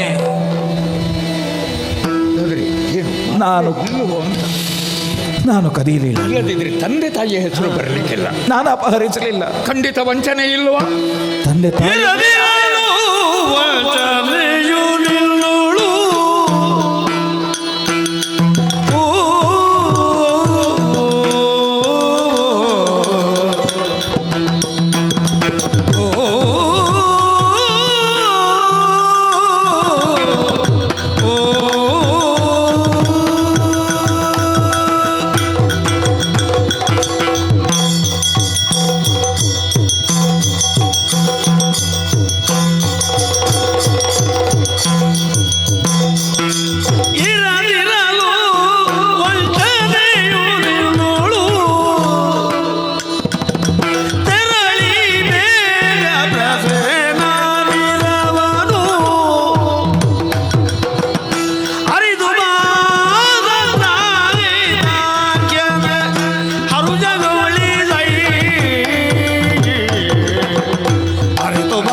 ನಂಬಿದೆ. ಬೇರೆ ದಾರಿ ಇಲ್ಲ ಅಣ್ಣ ನನಗೆ. ಹಾಗಾಗಿ ತಂದೆ ತಾಯಿಯನ್ನೇ ಆಣೆಗೆ ಉಪಯೋಗಿಸಿದೆ. ಸ್ವಲ್ಪ ಕೋಪ ಇಳಿಯಿತು. ಕೋಪದ ಭರದ ಆಯಾಸ ಸ್ವಲ್ಪ ಉಂಟಷ್ಟೇ. ಹಾ 12 ವರ್ಷ ಕಳೆದ ಮೇಲೆ ನಾವು ನಮ್ಮ ಹೆತ್ತವರನ್ನು ಕಂಡದ್ದಲ್ವೇ? ಹೌದು. ಅವರ ಮೇಲೆಯೇ ಆಣೆ ಇಟ್ಟು ನೀನು ಆಡ್ತಾ ಇದ್ದಿ ಅಂತಾದರೆ ಹಾ ಅದನ್ನು ನಂಬಲೇಬೇಕು. ಹಾ ಆದರೆ ತಮ್ಮ, ಓ ಆರೋಪ ಈಗಾಗಲೇ ಬಂದಿದೆ. ಹೌದು. ಅದು ಹೊರಟದ್ದು ಸತ್ಯರಾಜಿತನ ಮನೆಯಿಂದಲೇ ಇರಬಹುದು. ಕೃಷ್ಣನ ಮೇಲೆಯೇ ಇರುವಂತಹದ್ದು ಅನುಮಾನ. ಹಾ ನಾರದರ ಮೂಲಕವಾಗಿ ನನಗದು ಗೊತ್ತಾದದ್ದು. ಹಾ ನಾರದರು ಹೊರಟರು ಆ ಕ್ಷಣಕ್ಕೆ. ಹಾ ಅವರಿಗೊಂದು ಕಿವಿ ಮಾತು ಹೇಳಿದೆ, ಹಾ ಈಗಲೇ ಅದನ್ನು ಲೋಕಕ್ಕೆ ಪ್ರಕಟಿಸಬೇಡಿ. ಯಾಕಂದ್ರೆ ಅವರು ಸಣ್ಣ ಮಾಧ್ಯಮ ಅಲ್ಲ, ಅವರು ಲೋಕಾಂತರದ ಮಾಧ್ಯಮ. ಅಂದ್ರೆ ಮಾಧ್ಯಮದವರಿಗೆ ಅವಸರ ಅಲ್ವಾ ಹೌದು. ಅದನ್ನು ಮೊದಲು ಸುದ್ದಿ ಮಾಡುವುದಕ್ಕೆ? ಇದು ಮೊದಲು ನಮ್ಮಲ್ಲೇ ಅಂತ ಹೇಳಿಕೊಂಡು ಇವರು ಡಂಗುರ ಸಾರಿದರೆ ಅವರಿಗೆ ಮೊದಲು ಹೇಗೆ ಗೊತ್ತಾಯಿತು? ನಮ್ಮನ್ನು ನೋಡಿ ಉಳಿದವರು ಅನುಸರಿಸ್ತಾರೆ ಅಂತ ಹೇಳಿ ಇದರ ಸತ್ಯಾಸತ್ಯತೆಯನ್ನು ಕೂಲಂಕಷವಾಗಿ ನಾನು ತಿಳಿಯುತ್ತೇನೆ. ಅದು ತಿಳಿದ ಮೇಲೆ ನಿಮಗೆ ಅದನ್ನು ತಿಳಿಸಿ ಆಮೇಲೆ ವರದಿ ಮಾಡು ಅಂತ ಹೇಳಿದ್ದೇನೆ. ಅದಕ್ಕೆ ಹೆಚ್ಚು ಸಮಯ ನಾವು ಕೊಡುವ ಹಾಗಿಲ್ಲ. ಹೌದೌದು. ಅದೆಲ್ಲ ಬೇಗ ಬೇಗ ಆಗಬೇಕು. ಹೌದು. ಯಾವತ್ತೋ ತಿಂಗಳುಗಳು ಕಳೆದ ಮೇಲಲ್ಲ. ಹೌದೌದು. ಹಾಗಾದ್ರೆ ಏನಿದು, ಇದರ ಒಳಗಿನ ರಹಸ್ಯ ಏನು ಅಂತ ಗೊತ್ತಾಗಬೇಕು. ಕೊಲೆ ಪ್ರಕರಣಗಳನ್ನೆಲ್ಲ ಭೇದಿಸುವಾಗ ಸ್ವಲ್ಪ ಅತಿ ಶೀಘ್ರವಾಗಿ ನಾವು ಮುಂದುವರಿಬೇಕು. ಈಗ ಅವ ಸತ್ತಿದ್ದಾನ ಎನ್ನುವುದೇ ನಿರ್ಣಯ ಏನಿಲ್ಲ. ಅವ ಬೇಟೆಗೆ ಹೋದವ ಹಿಂದೆ ಬರಲಿಲ್ಲ. ಅದು 100ಕ್ಕೆ 100 ಸತ್ಯ ಅಲ್ಲ. ಹಾಗಾದರೆ ಹೋಗಿದ್ದಾನೆ, ಹಿಂದೆ ಬರಲಿಲ್ಲ. ನೀನು ನನ್ನ ಬಾಯಿ ಬಿಡಿಸಲಿಕ್ಕಾಗಿ ಈಗ ಅವ ಬದುಕಿದ್ರೆ ಹಿಂದೆ ಬರದೆ ಉಳಿತಾನೋ ಹೇಳು? ಬದುಕಿ ಉಳಿಯಿಲ್ಲಪ್ಪ, ನಾನು ಕೈ ಮುಗಿಯುವುದು ದೇವರಲ್ಲಿ. ಹೋಗುವಾಗ ಮಣಿಯನ್ನು ತಕೊಂಡೋಗಿದ್ದಾನೆ. ಹಾಗಾಗಿ ಅವನಿಗೆ ಅನುಮಾನ ಬಂದದ್ದು. ಕೃಷ್ಣ ಕೇಳಿದ್ದಾನಲ್ಲ, ಆದ್ದರಿಂದ ಪ್ರಸೇನ ನಿಜವಾಗಿಯೂ ಸತ್ತಿದ್ದಾನೋ ಎನ್ನುವುದು ಒಂದು. ಅವನ ಸಾಯಿಲೇ ಇಲ್ಲ ಅಂತಾದರೆ ಜೀವಂತವಾಗಿ ಅವನನ್ನು ಕರ್ಕೊಂಡು ಬರಬೇಕು. ಇಲ್ಲ ಸತ್ತೇ ಹೋಗಿದ್ದಾನೆ ಅಂತಾದರೆ ಅವನಲ್ಲಿದ್ದಂತಹ ಮಣಿ ಎಲ್ಲಿಗೆ ಹೋಗಿದೆ ಅದನ್ನು ಕಂಡು ಹುಡುಕಬೇಕು. ಅವನ ತಮ್ಮನೂ ಸಿಗಬೇಕು. ತಮ್ಮನಾದರೂ ದೊಡ್ಡ ವಿಷಯ ಆಗಲಿಕ್ಕಿಲ್ಲ, ಅವನಿಗೆ ಮಣಿಯಂತೂ ಅವ ಬಿಡ್ಲಿಕ್ಕಿಲ್ಲ. ಇರಬಹುದು. ಯಾಕಂದ್ರೆ ಇಂತಹ ಲೋಭಿಗಳಿಗೆ ಸಂಬಂಧ ಮುಖ್ಯ ಆಗುವುದು. ಅಂದ್ರೆ ತಮ್ಮ ಸಹಜವಾಗಿಯೇ ಜೊತೆಗೆ ಜನಿಸಿದ್ದಾನೆ. ಹೌದು. ಮಣಿ ಇವನ ಸಾಧನೆಯಿಂದ ಪಡೆದದ್ದು. ಹೌದೌದೌದು. ಅದು ಸಣ್ಣದಲ್ಲ. ಎಲ್ಲ ಅಣ್ಣ ತಮ್ಮಂದಿರು ನಮ್ಮ ಹಾಗೆ ಇರಬೇಕು ಅಂತ ಉಂಟಲ್ವ? ಹೌದೌದು. ಅಣ್ಣ, ಅರ್ಥ ಆಯಿತು. ಅಧಿಕಾರಕ್ಕೆ ಏರಿದರೆ ಸಾಕಾಗುವುದಿಲ್ಲ, ಅಧಿಕಾರವನ್ನು ಏರುವಲ್ಲಿ ಆ ಹೊಣೆಗಾರಿಕೆ ಬಹಳ ದೊಡ್ಡದು. ಆ ನೆಲೆಯಿಂದ ನೀನು ಆಡಿದ್ದಿ. ನಾನು ಇದಕ್ಕೊಂದು ತೀರ್ಮಾನಕ್ಕೆ ಬಂದಿದ್ದೇನಣ್ಣ. ನಾವು ಶುದ್ಧ ಹಸ್ತರು ಅಂತ ಗೊತ್ತಾಗಬೇಕು. ಹೌದೌದು. ನಾನು ಒಂದು ನಿನ್ನಲ್ಲಿ ನನ್ನ ತೀರ್ಮಾನವನ್ನು ಹೇಳಿ ಹೊರಡುತ್ತೇನೆ. ಏನು? ನಾನು ಇದಕ್ಕೊಂದು ಸತ್ಯಶೋಧನಾ ಸಮಿತಿ ಅಂತ ಮಾಡ್ತೇನೆ. ಒಳ್ಳೆಯದು. ಹಾಗೆ ಮಾಡಿ ಅದರಲ್ಲಿ ನಮ್ಮಲ್ಲೇ ಕೆಲವರನ್ನು ಅದಕ್ಕೆ ಸದಸ್ಯರನ್ನಾಗಿ ಮಾಡ್ತೇನೆ. ಒಂದು ಸದಸ್ಯರು ನೀನು ನಮ್ಮಲ್ಲೇ ಮಾಡ್ತಿ, ಅಧ್ಯಕ್ಷ ನೀನೇ ಆದರೆ ಸಮಸ್ಯೆ ಅಲ್ವಾ? ಅಲ್ಲ, ನಾನು ಬೇಡ. ನಾನು ಒಂದು ಸಾಮಾನ್ಯನಾಗಿರ್ತೇನೆ. ಸಾತ್ಯಕ್ಕೆ ಕೃತವರ್ಮ ಸುಜ್ಯೋತಿ. ಒಬ್ಬರನ್ನು ಕಂಡ್ರೆ ಒಬ್ಬರಿಗೆ ಆಗುವುದು.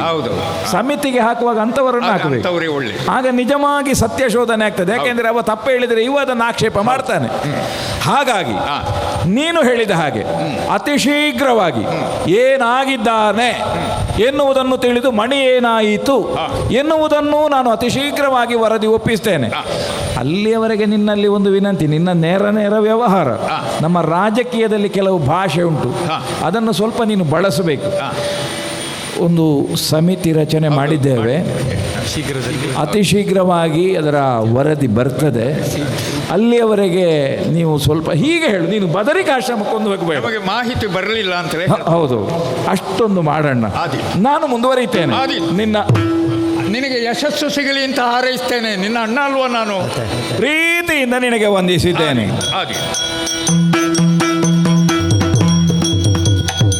ಹೌದೇ ಹೌದು.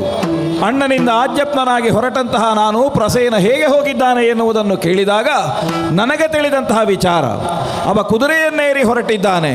ಅದೇ ಅಲ್ವೇ ನಮಗೆ ಬೇಕಾದಂತಹ ಜಾಡು. ಹಾಗಿದ್ರೆ ತುರಗಪಾದದ ಚಿಹ್ನೆ, ತುರ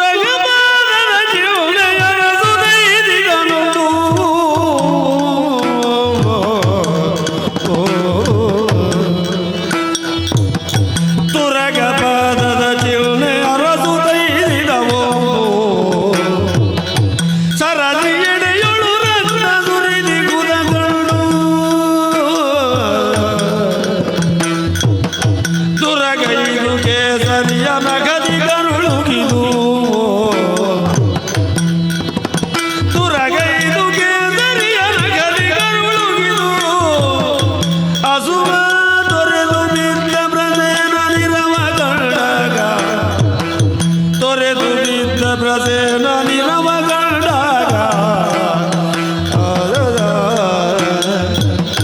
ತುರಗ ಪಾದದ ಚಿರುನೆಯರದುದ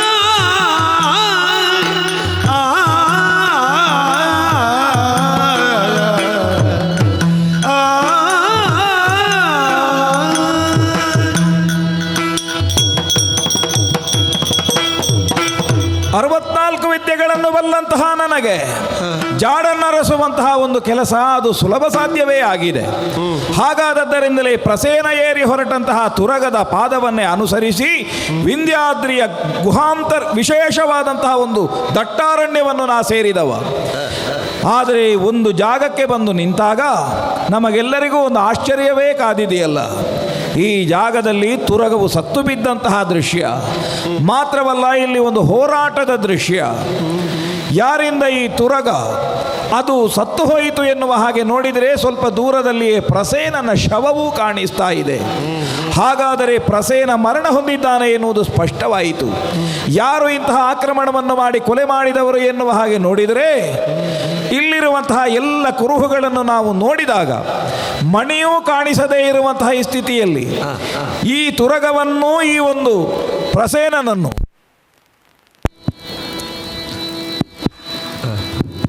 ಕೊಂದವರು ಯಾರು ಎನ್ನುವ ಹಾಗೆ ಆಲೋಚಿಸಿದಾಗ ಇಲ್ಲಿ ಸಿಂಹದ ಗುರುತುಗಳು ಕಾಣುತ್ತಾ ಉಂಟು. ಪಂಚಾಸ್ಯನಾದಂತಹ ಸಿಂಹದ ಹೆಜ್ಜೆ ಗುರುತುಗಳನ್ನು ಅನುಸರಿಸಿದಾಗ ಈ ಯಾವಾಂತರವನ್ನು ಮಾಡಿದ್ದು ಒಂದು ಸಿಂಹ ಎನ್ನುವುದನ್ನು ತಿಳಿದ ಮೇಲೆ ಅಲ್ಲಿಂದ ಮುಂದುವರೆದು ನಾನು ಸಿಂಹದ ಒಂದು ಜಾಡನ್ನರಸಿ ಮುಂದೆ ಬಂದವ. ಆದರೆ ಇಲ್ಲಿ ನೋಡಿದರೆ ಸ್ವಲ್ಪ ದೂರದಲ್ಲಿಯೇ ಇನ್ನೊಂದು ಆಶ್ಚರ್ಯ ಕಾದಿದೆಯಲ್ಲ. ನಾ ಅಭಿಷೇಕೋ ಸಿಂಹಸ್ಯ ಕ್ರಿಯತೇವನೇ ವಿಕ್ರಮಾರ್ಜಿತ ಸತ್ವಸ್ಯ ಸ್ವಯಮೇವ ಮೃಗೇಂದ್ರತ. ಅಂತಹ ಸಿಂಹವೂ ಇಲ್ಲಿ ಸತ್ತು ಬಿದ್ದಿದೆ. ಹಾಗಂತ ಸಿಂಹದ ಕಳೇಬರದ ಸುತ್ತ ನಾವು ಹುಡುಕಿ ನೋಡಿದರೆ ಕೇವಲ ಸಿಂಹದ ಕಳೇಬರ ಮಾತ್ರವೇ ಹೊರತು ಇಲ್ಲಿ ಮಣಿ ಕಾಣಿಸುವುದಿಲ್ಲ. ಹಾಗಿದ್ರೆ ಇದನ್ನು ಈ ಸಿಂಹವನ್ನು ಮಣಿಸಿದಂತಹ ಮಹಾಪ್ರಾಣಿ ಯಾವುದು, ಅತಿತ್ರಾಣಿಯಾದಂತಹ ಸಿಂಹವನ್ನು ಮಣಿಸುವಂತಹ ಈ ಪ್ರಾಣಿ ಯಾವುದು ಎನ್ನುವ ಹಾಗೆ ಇಲ್ಲಿಯ ಜಾಡನ್ನರಸುವಾಗ ಇಲ್ಲಿ ಒಂದು ಕರಡಿಯ ಜೊತೆ ಸಿಂಹಕ್ಕೆ ಹೋರಾಟ ನಡೆದದ್ದು ಸ್ಪಷ್ಟವಾಗಿ ಕಾಣಿಸ್ತಾ ಇದೆ. ಅತ್ಯಂತ ಆಶ್ಚರ್ಯ ನಮ್ಮಲ್ಲಿರುವ ಎಲ್ರಿಗೂ ಕೂಡ. ಸಿಂಹವೊಂದನ್ನು ಕರಡಿಕೊಳ್ತದೆ ಅಂತಾದರೆ ಎಂತಹ ಮಹಾಬಲಶಾಲಿ ಇರಬಹುದು. ಹಾಗಾಗಿ ಈ ಭಲ್ಲೂಕ ಎನ್ನುವುದು ಯಾವುದುಂಟು ಅದರ ಪದಚಿಹ್ನೆಯನ್ನು ಅನುಸರಿಸಿ ಅದು ಎಲ್ಲಿಗೆ ಸಾಗಿದೆ ಎನ್ನುವ ಹಾಗೆ ಮುಂದುವರಿದು ಬಂದವರು ನಾವು. ತೀರಾ ಗೊಂಡಾರಣ್ಯದ ಪ್ರದೇಶದ ಬಂದಾಗ ಇನ್ನೂ ದಟ್ಟ ಕಾನನದಲ್ಲಿ ಸೂರ್ಯರಶ್ಮಿಯೇ ಬೀಳದೇ ಇರುವಂತಹ ಈ ಒಂದು ಕಾಡಿನ ಒಳಭಾಗದಲ್ಲಿ ಅತ್ಯಂತ ದೊಡ್ಡದಾದಂತಹ ಒಂದು ಗುಹೆ ಕಾಣಿಸ್ತಾ ಇದೆ. ಇದರ ಒಳಗೆ ಈ ಕರಡಿ ಹೋದಂತಹ ಎಲ್ಲ ಕುರುಹುಗಳು ನಮಗೆ ಕಾಣಿಸ್ತಾ ಇದೆ. ನಮ್ಮ ಜೊತೆ ಬಂದವರನ್ನೆಲ್ಲ ಗುಹೆಯ ದ್ವಾರದಲ್ಲಿ ನಿಲ್ಲಿಸಿದ್ದೇನೆ. ನಾನೊಬ್ಬನೇ ಒಳ ಹೊಕ್ಕು ಏನಾಯಿತು ಎನ್ನುವುದನ್ನು ತಿಳಿದು ಬರ್ತೇನೆ ಎನ್ನುವ ಹಾಗೆ ಅವರಿಗೆ ಅಭಯವನ್ನು ಕೊಟ್ಟಿದ್ದೇನೆ. ಒಳ ಪ್ರವೇಶ ಮಾಡಿದ್ದೇನೆ. ನನ್ನ ಮುಖಕ್ಕೆ ತಾಗುತ್ತಿರುವಂತಹ ಜೇಡನ ಬಳೆಗಳನ್ನು ಸಾಧ್ಯವಾದಷ್ಟು ಸರಿಸ್ತಾ ದೀರ್ಘವಾಗಿ ಗುಹೆಯಲ್ಲಿ ಅತ್ಯಂತ ದೂರ ಪ್ರದೇಶಕ್ಕೆ ಬಂದಿದ್ದೇನೆ. ಬೆಳಕೆ ಕಾಣಿಸದೇ ಇರುವಂತಹ ಈ ಒಂದು ಗುಹೆಯ ಈ ಜಾಗಕ್ಕೆ ಬಂದಾಗ ಇದೇನು ಆಶ್ಚರ್ಯ ಕಾಣಿಸ್ತಾ ಇದೆ. ಈ ಗುಹೆಯ ಒಳಗೆ ಶರತ್ಕಾಲದ ಚಂದ್ರಮನ ದರ್ಶನವಾಗ್ತಾ ಇದೆಯಲ್ಲ ನನಗೆ. ಶರದ ಋತು ಪೂರ್ಣಿಮೆಯುಳ್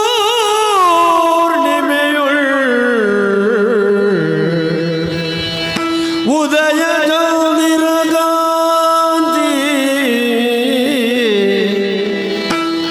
ಶರದ ಋತು ಪೂರ್ಣಿಮೆಯುಳ್ ಉದಯ ಚೌದಿರ ಕಾಂತಿ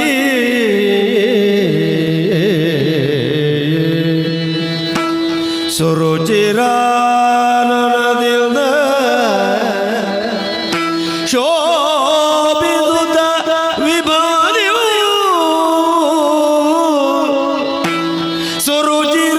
ಸುರುಚಿರಾನನದಿಂದ ಶೋಭಿಸುತ್ತ ವಿಭವದಿಯು. ಏನು ವಿಭವವಿದು?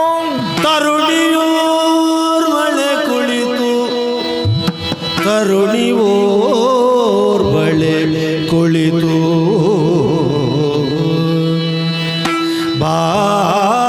ಬಾಲಗನ ತೊಟ್ಟಿಲವು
ಹರಿಯೋದು ಶಿಲೆಯ ಮರೆಯಾಗಿರಲು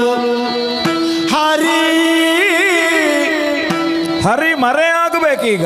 ಹರಿಯೋದು ಶಿಲೆಯ ಮರೆಯಾಗಿರಲು, ಆದರೆ ಪ್ರಕಟ ಆಗುವಾಗ ಆಗಬೇಕು. ಈಗ ಸ್ವಲ್ಪ ಮರೆ. ಹರಿಯೋದು ಶಿಲೆಯ ಮರೆಯಾಗಿರಲು ಹಾಡಿತು ಗುತಲಗಳು. ಗಿರಿಜರಮೆ ವಾಣಿಯರ ಚೆಲುವಿಗೆ ಮಿಗಿಲೆನಿಸಿ ಸರಸಿಜ ಬಗೆ ಬೆರೆವ ಸೌಂದರ್ಯ ವಿಭ್ರಮಕ್ಕೆ ಬೆರಗಾಗಿ ಹರಿಯೋದು ಶಿಲೆಯ ಮರೆಯಾಗಿರಲು ಹಾಡಿತು ಗುತಲಗಳು. ಪಾಡಿ ತೂಗುದಲಗಳು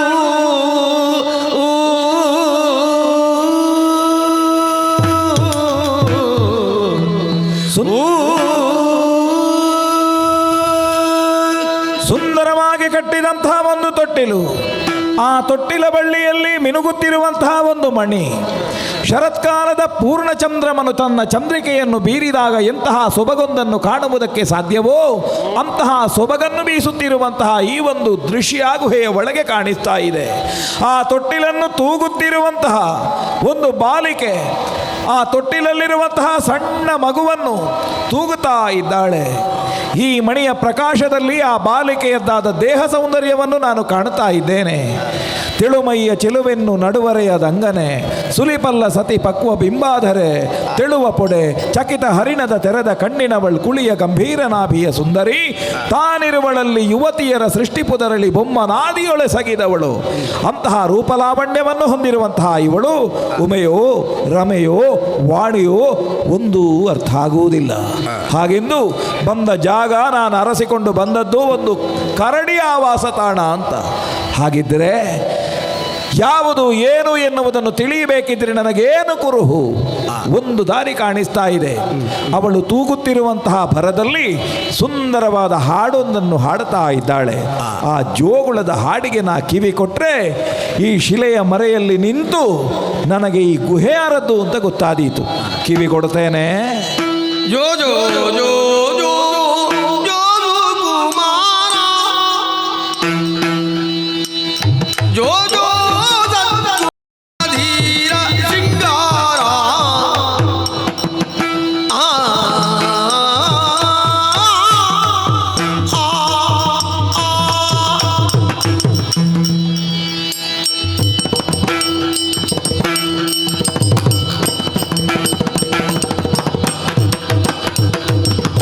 ಜೋ ಜೋ ಜೋ ಜೋ ಜೋ ಕುಮಾರ ಜೋ ಜೋ ಧೀರ ಸಿಂಗಾರ ಜೋ ಜೋ ಜಾಂಬವದನ ಪ್ರವೀರ ಜೋ ಜೋ ಮಲ್ಲುಗ ರಾಜಾದಿರಾಜ ತಂದೆಯಾಗಿ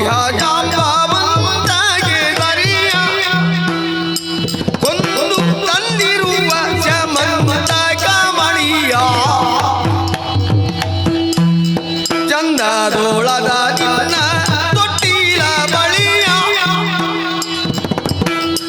ಬಂದಿದ್ದೀಹನು ನೋಡು ಭಾಗ್ಯ ಬೋಲಿದೀಯ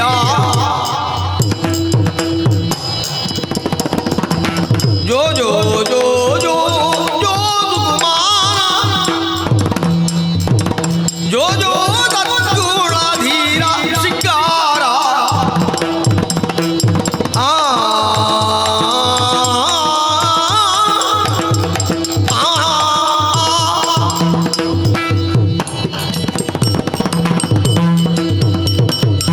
ಸುಂದರವಾದ ಜೋಗುಳದ ಹಾಡಿನಲ್ಲಿ ಗುಹೆಯಾರದ್ದು ಎನ್ನುವುದರ ಸುಳುಹು ನನಗೆ ಸಿಕ್ಕಿತು.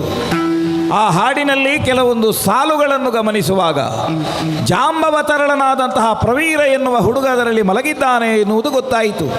ಈ ಹುಡುಗಿಯ ಹೆಸರು ಮಾತ್ರ ಇನ್ನೂ ಗೊತ್ತಾಗಲಿಲ್ಲ. ಅಂತೂ ಜಾಂಬವನಾಮಕನಾದಂತಹ ಒಂದು ಭಲ್ಲೂಕದ ಆವಾಸ ತಾಣ ಅಂತಾದರೆ ನಾನು ಕಾಣುತ್ತಿರುವ ಮಣಿಯೇ ನಾನು ಅಪೇಕ್ಷಿಸಿದ ಮಣಿ. ಹೇಗೆ ನೇರ ಹೋಗಿ ಅದಕ್ಕೆ ಕೈ ಹಾಕಿ ಎಳೆಯುವುದು, ಅದು ಸರಿಯಾಗುವುದಿಲ್ಲ. ಇಲ್ಲಿ ಕರಡಿ ಕಾಣಿಸುವುದಿಲ್ಲ. ಹಾಗಾಗಿ ನಾನಾಗಿ ಹೋಗುವುದಲ್ಲ, ಈ ಕರಡಿ ಹೌದು ಅಂತಾದರೆ ಎಲ್ಲಿದ್ದರೂ ನನ್ನ ಹತ್ತಿರಕ್ಕೆ ಬರಬೇಕು. ಶಿಲೆಯ ಮರೆಯಾಗಿರುವಂತಹ ನನಗೆ ಆ ಕರಡಿಯನ್ನು ಇದಿರಿ ಬರಿಸುವುದಕ್ಕೆ ಸುಲಭದ ದಾರಿ ಯಾವುದು? ಆಚೆ ಈಚೆ ನೋಡಬೇಕಾದದ್ದಿಲ್ಲ. ಕೈಯಲ್ಲಿರುವಂತಹ ಕಮಠನ ಎದೆಯು ಬಿರಿಯುವಂತಹ ದಿವ್ಯ ಧ್ವಾನವನ್ನು ಮಾಡುವ ಕೈಯಲ್ಲಿರುವಂತಹ ಪಾಂಚಜನ್ಯವಿದೆ. ಆ ಪಾಂಚಜನ್ಯವನ್ನು ಮೊಳಗಿಸ್ತೇನೆ.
ಪ್ರವೇಶಿಸುವುದಕ್ಕೆ ಅಡ್ಡಿ ಹೆದರುವಂತಹ ಭೀಕರ ಸನ್ನಿವೇಶಗಳನ್ನು ಅಂತುಕೊಂಡಂತ ಈ ವಿಶಾಲವಾದಂತಹ ಗುಹೆಯನ್ನ ಸುಲಲಿತವಾಗಿ ಪ್ರವೇಶ ಮಾಡಿದೆ ಎನ್ನುವುದು ನಿನ್ನ ನಿರಾಯಾಸ ಮುಖಮುದ್ರೆಯಿಂದ ಅರ್ಥೈಸಿಕೊಂಡೆ. ಹೌದಲ್ಲ?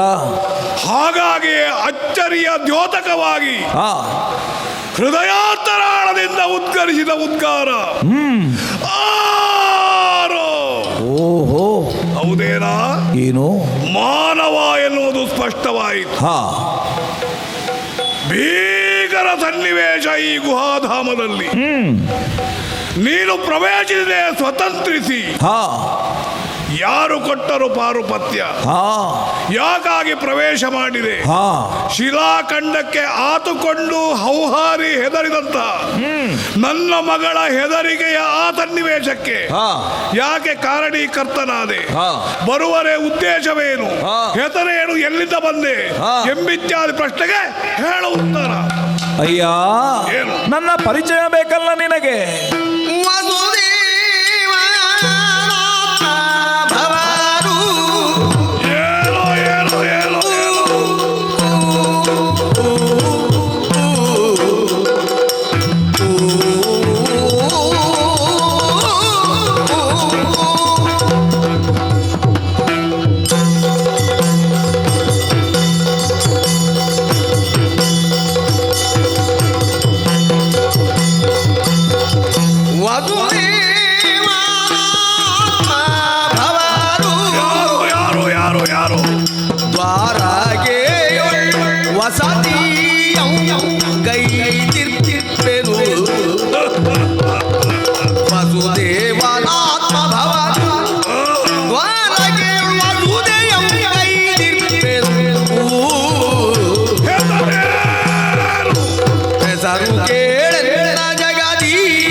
ಪ್ರಶ್ನೆ ಮಾಡುತ್ತಾ ಇದ್ದಿ.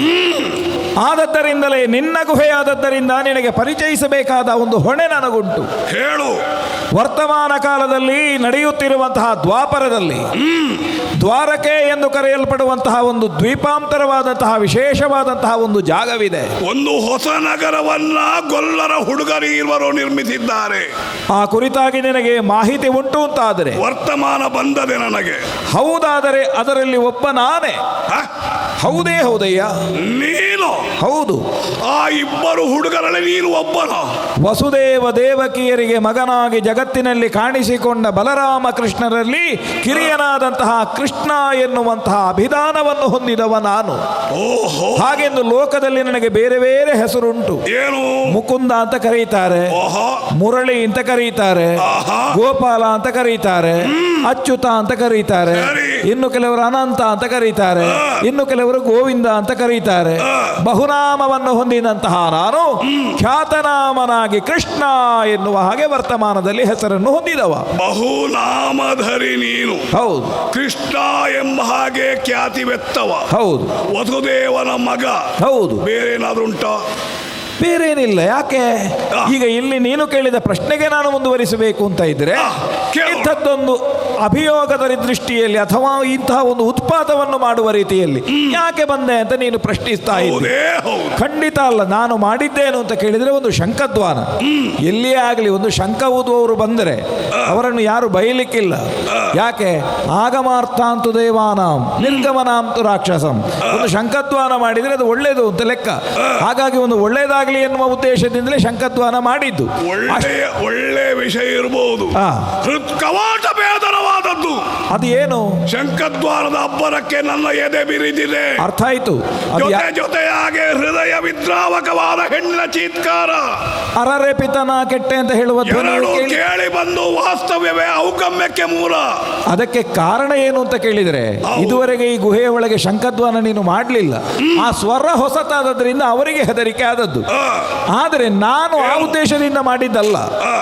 ನಾನು ನಿಮಗೆ ನನ್ನ ಇರವನ್ನು ಅರಿಯುವುದಕ್ಕೆ ಬೇಕಾಗಿ ಹಾಗೆ ಮಾಡಿದ್ದು. ಹಾಗೆಂದು ಹಾಗಾದರೆ ಪ್ರಶ್ನೆ ಬರ್ತದೆ, ಬಂದದ್ದು ಯಾಕೆ ಅಂತ ಹೇಳುವುದು ಪ್ರಶ್ನೆ ಆಗುವುದಿಲ್ವೋ? ನಾನು ಬಂದ ಉದ್ದೇಶ ಬೇರೆ ಏನೂ ಅಲ್ಲ. ಆ ತೊಟ್ಟಿಲ ಬಳ್ಳಿಗೆ ಕಟ್ಟಿರುವಂತಹ ಸುಂದರವಾದಂತಹ ಒಂದು ಮಣಿ ಇದೆಯಲ್ಲ, ಆ ಮಣಿಯನ್ನು ನಾನು ಕೊಂಡು ಹೋಗುವುದಕ್ಕಾಗಿ ಬಂದವ. ಇದಕ್ಕೆ ಕಾರಣ ಏನು? ನಮ್ಮವರಿಗೆ ಸೇರಿದಂತಹ, ನಮ್ಮ ಕುಟುಂಬಕ್ಕೆ ಸೇರಿದಂತಹ ಒಬ್ಬ ವ್ಯಕ್ತಿಯ ನಿಜವಾದಂತಹ ಒಂದು ಮೌಲ್ಯ ಇರುವಂತಹ ಮಣಿ ಅದು. ಅದೀಗ ಅಲ್ಲಿ ಇಲ್ಲವಾಗಿ ನಿನ್ನ ಗುಹೆಯಲ್ಲಿ ಉಂಟು ಎನ್ನುವುದನ್ನು ಜಾಡನ್ನರಸಿ ನಾನು ಶೋಧಿಸಿ ಇಲ್ಲಿಯವರೆಗೆ ಬಂದಿದ್ದೇನೆ. ಹಾಗಾಗಿ ನನಗೆ ಆ ಮಣಿಯನ್ನು ನೀನು ವಿಹಿತದಿಂದಲೇ ಕೊಟ್ಟೆ ಅಂತ ಆದರೆ, ಕೊಡದೆ ಹೋದ್ರೆ ಅದು ನೇರ ಆಕ್ಷೇಪವೇ ನಿನ್ನದ್ದು. ನಮಗೆ ಕೊಟ್ರೆ ಒಳ್ಳೆಯದು ಅಂತ ಹೇಳುವುದು ನಾನು. ಒಂದು ವೇಳೆ ಕೊಡದೇ ಇದ್ರೆ ವಿಹಿತ ಎಂದ ಮೇಲೆ ಅಹಿತ ಎನ್ನುವುದು ಈಗ ಆ ಮಟ್ಟಕ್ಕೆ ಎಲ್ಲ ಸನ್ನದ್ಧತೆಯಿಂದಲೇ ನಾ ಬಂದವ. ಯಾವುದು ವಿಹಿತ ಯಾವುದು ಅಹಿತ ಎನ್ನುವುದನ್ನು ನೀನು ತಿಳಿಯಬೇಕು ಅಂತ ಇದ್ರೆ ನನ್ನ ಮಾತನ್ನು ಗಮನ ಇಟ್ಟು ಕೇಳಬೇಕು. ವಿಹಿತದಿಂದಲೇ ನೀನು ಮಣಿಯನ್ನು ಕೊಟ್ಟದ್ದು ಹೌದು ಅಂತ ಆದ್ರೆ ನಿನ್ನಲ್ಲಿ ಯಾವುದೇ ರೀತಿಯಲ್ಲಿ ನನ್ನದು ಆಕ್ಷೇಪ ಇಲ್ಲ. ಒಂದು ವೇಳೆ ನೀನು ವಿಹಿತದಿಂದಲೇ ಮಣಿಯನ್ನು ಕೊಡುವುದಿಲ್ಲ ಅಂತ ಆದ್ರೆ ನಿನ್ನನ್ನು ಮಿಹಿರ ಸುತ್ತ ನಡೆಗೆ ಕಳುಹಬೇಕಾಗ್ತದೆ.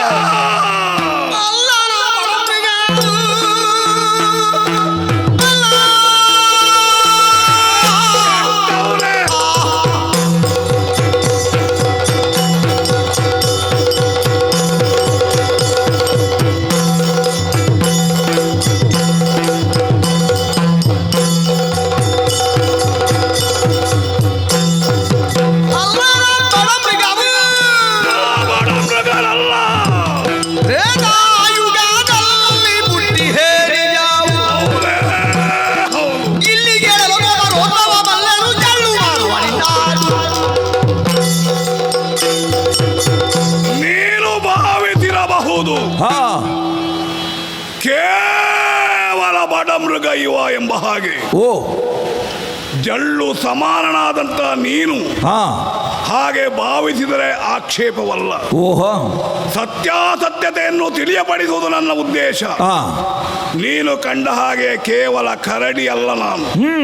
ಕರಡಿಯ ಜಾತಿಯಲ್ಲಿ ಆವಿರ್ಭಾವಗೊಂಡಂತಹ ಬ್ರಹ್ಮಶಕ್ತಿ. ಒಂದು ಕಾಲಕ್ಕೆ ಬ್ರಹ್ಮದೇವ ದೀರ್ಘವಾಗಿ ಆಕಳಿಸಿದ. ಆಕಳಿಸುವ ಹೊತ್ತಿಗೆ ಪಾಲನಾಕರ್ತೃ ಅಂತ ನಾರಾಯಣ ಯುಗ ಯುಗಗಳಲ್ಲಿ ಬಗೆ ಬಗೆಯ ಅವತಾರಧಾರಿಯಾಗುವ ಹೊತ್ತಿಗೆ ಅವನ ಧರ್ಮ ರಕ್ಷಣೆ ಎಂಬಂತ ಕಾರ್ಯಕ್ಕೆ ಸಹಾಯಕವಾಗಲಿ ಎಂಬ ಉದ್ದೇಶದಿಂದ ದೇವಾದಿ ದೇವತೆಗಳ ಅಂಶದಿಂದಲೂ ದಿಗದೀಶರ ಅಂಶದಿಂದಲೂ ಮೂರು ಮೂರ್ತಿಗಳ ಅಂಶದಿಂದಲೂ ಹಲವು ಜೀವಿಗಳು ಹಲವು ಪ್ರಭೇದಗಳಲ್ಲಿ ಹುಟ್ಟಿ ಬಂದವೆ. ಅದೇ ರೀತಿ ಬ್ರಹ್ಮ ಮಾನಸ ಸುತನಾಗಿ ಕರಡಿಯ ಜಾತಿಯಲ್ಲಿ ಹುಟ್ಟಿ ಬಂದವ ಜಾಂಬವಂತ ಇವ ಬ್ರಹ್ಮ ಮಾನಸ ಪುತ್ರ. ನಿನ್ನ ಪರಿಚಯವನ್ನು ನೀ ಮಾಡಿದೆ. ಹುಟ್ಟಿದ್ದು ಯಾವಾಗ? ಆ. ಕೃತಯುಗದ ಆದಿ ಭಾಗದಲ್ಲಿ ಹುಟ್ಟಿದ್ದೇನೆ. ಓಹೋ ತ್ರೇತೆಯಲ್ಲಿ ಪೂರ್ಣ ಪ್ರಕಾಶಕ್ಕೆ ಬಂದೆ. ಆ. ದ್ವಾಪರೆ ಈ ಹೊತ್ತಿನಲ್ಲೂ ಇದ್ದೇನೆ. ಆ. ದ್ವಾಪರೆಯಲ್ಲಿ ಹುಟ್ಟಿದ ಕೇವಲ ಜಳ್ಳು ಮಾನವನೇ ಆ. ಇಷ್ಟೊಂದು ಗಾಢವಾದಂತ ಗೂಢವಾದಂತ ಧೃತಿರಲ್ಲಿರುತ್ತ ಆಕ್ಷೇಪಿಸಬೇಡ, ಮಣಿಯನ್ನು ಬಿಟ್ಟು ಆ. ನಡೆ ಹಿಂದೆ. ಈಗ ನಿನ್ನ ಮಾತು ಕೇಳುವಾಗ ನೀನು ಯಾವುದೇ ಹಿತವಾದ ವಚನಕ್ಕೆ ಬಗ್ಗುವ ಹಾಗೆ ಕಾಣ್ತಾ ಇಲ್ಲ. ಓಹೋ. ನಾನು ಹಾಗೆ ಮತ್ತೆ? ಜಿಡ್ಡು ಹಿಡಿದವನ ಹಾಗೆ ಅದನ್ನು ಕೊಂಡು ಹೋಗದೆ ಬಿಡುವವ ಅಲ್ಲ. ನೀನು ಕೊಡದೇ ಇದ್ರೆ ನಿನಗೆ ಘಾತವನ್ನಾದರೂ ಮಾಡಿ ಬೆಟ್ಟೆ ಮತ್ತು ನೋಡು. ನೋಡು.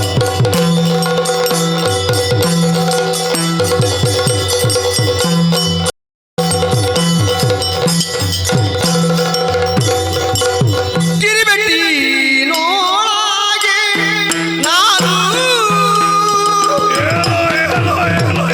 ಗೋವರ್ಧನ ಗಿರಿಯನ್ನು ನಗಹಿರ್ಬೇನು.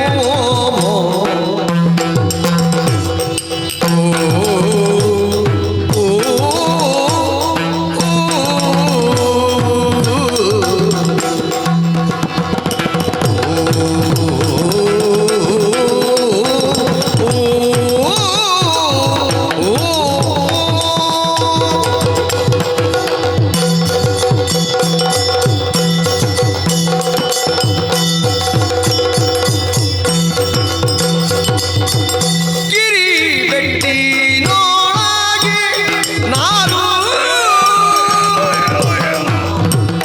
ಗೋವರ್ಧನ ಗಿರಿಯನ್ನು ನೆಗಹಿರ್ಬೇನು. ಗೋವರ್ಧನ ಗಿರಿಯನ್ನು ನೆಗಹಿರ್ಬೇನು. ಗಿರಿಬೆಟ್ಟಿನೊಳಗೆ ನಾನು ಗೋವರ್ಧನ ಗಿರಿಯನ್ನು ನೆಗಹಿರ್ಬೇನು. ವರಮಹಾಮೇರು ಪರ್ವತ ಗಂಗೆ ವರಮಹಾಮೇರು ಪರ್ವತ ಗಂಗೆ ನಿನಗಂತ ಗಿರಿಯ ಕೀಳಲು ಸಾಧ್ಯವೇ? ನಿನಗಂತ ಗಿರಿಯ ಕೀಳಲು ಸಾಧ್ಯವೇ? ಪರಮಹಮೇರು ಪರ್ವತ ಗಂಗೆ ನಿನಗಂತ ಗಿರಿಯ ಕೀಳಲು ಸಾಧ್ಯವೇ? ಗಿರಿಬೆಟ್ಟಿನೊಳಗೆ ನಾನು ಗೋವರ್ಧನ ಗಿರಿಯನ್ನು ನೆಗಹಿರ್ಬೇನು.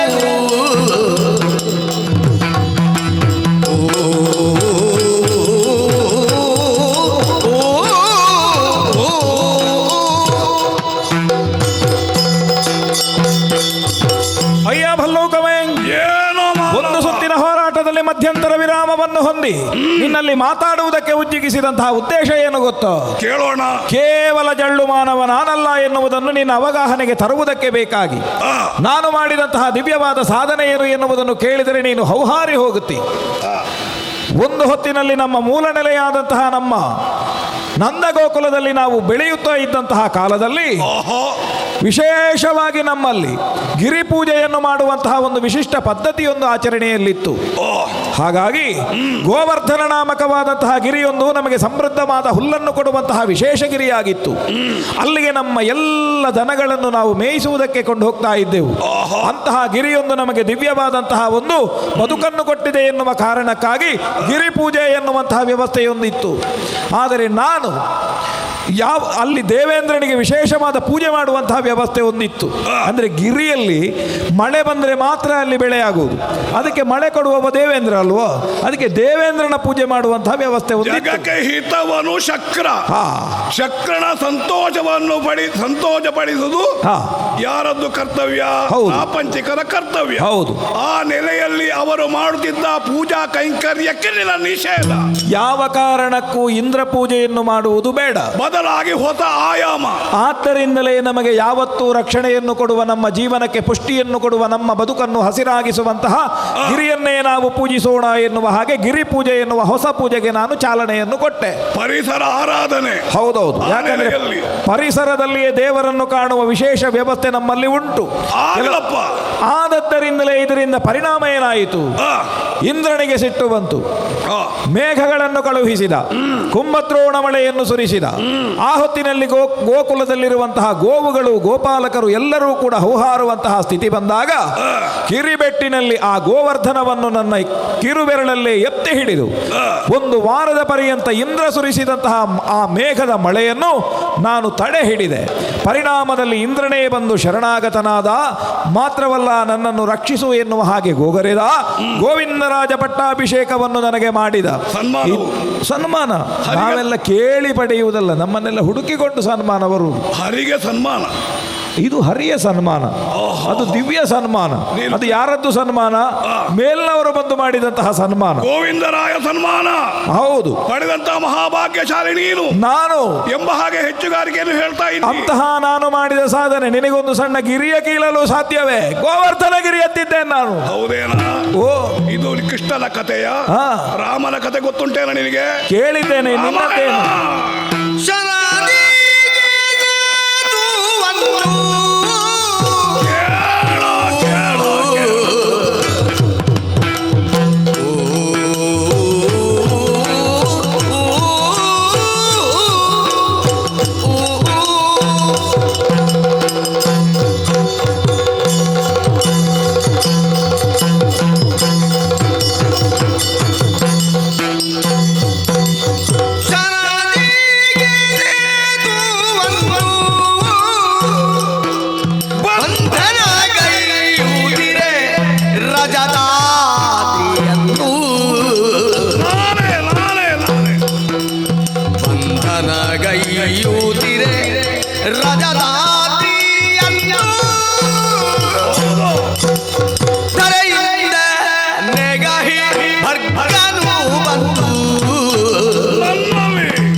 ಮಾನವರು ಐಂದ್ರಜಾಲ ಎಂಬಂತ ಆಭಿಚಾರ ವಿದ್ಯೆಯನ್ನು ಕರಗತಗೊಳಿಸಿಕೊಂಡವರು, ಇದ್ದುದನ್ನು ಇಲ್ಲವಾಗಿಸುವವರು, ಇಲ್ಲವಾದ್ದನ್ನು ಇದ್ದ ಹಾಗೆ ಕಾಣಿಸುವವರು ಅಂತವರಿದ್ದಾರೆ. ಹಾಗಾಗಿ ನೀನು ಗೋವರ್ಧನವನ್ನು ಕಿರುಬೆರಳಿಂದ ಎತ್ತಿದೆ ಎಂಬ ಹಾಗೆ ಹೇಳುತ್ತಾ ಇದ್ದಿ. ಇಂದ್ರಜಾಲ ಮಾಡಿದ್ರೆ ಇಂದ್ರ ಒಪ್ಪಲಿಕ್ಕಿಲ್ಲ. ಇಂದ್ರ ಒಪ್ಪಿದ್ರಿಂದ ಅದು ಇಂದ್ರಜಾಲ ಅಲ್ಲ. ನಾನು ಹುಮ್ಮನಲ್ಲವೇನು? ಗೋವರ್ಧನ ಪರ್ವತವೇನು ಮಣ್ಣಿನ ಹೆಂಟೆ ಅಲ್ಲ. ಬಿಡು, ಎತ್ತಿದೆ. ನನಗೆ ನಂಬಿಕೆ ಇಲ್ಲ. ಇರ್ಲಿಯಪ್ಪ. ಹಾಗಾದ್ರೆ ನಿನಗೆ ಬೇಸರವಾಗಕೂಡದು ಎಂಬ ಹಾಗೆ ನಾನು ಒಪ್ಪಿಕೊಳ್ತೇನೆ. ಆದೀತು.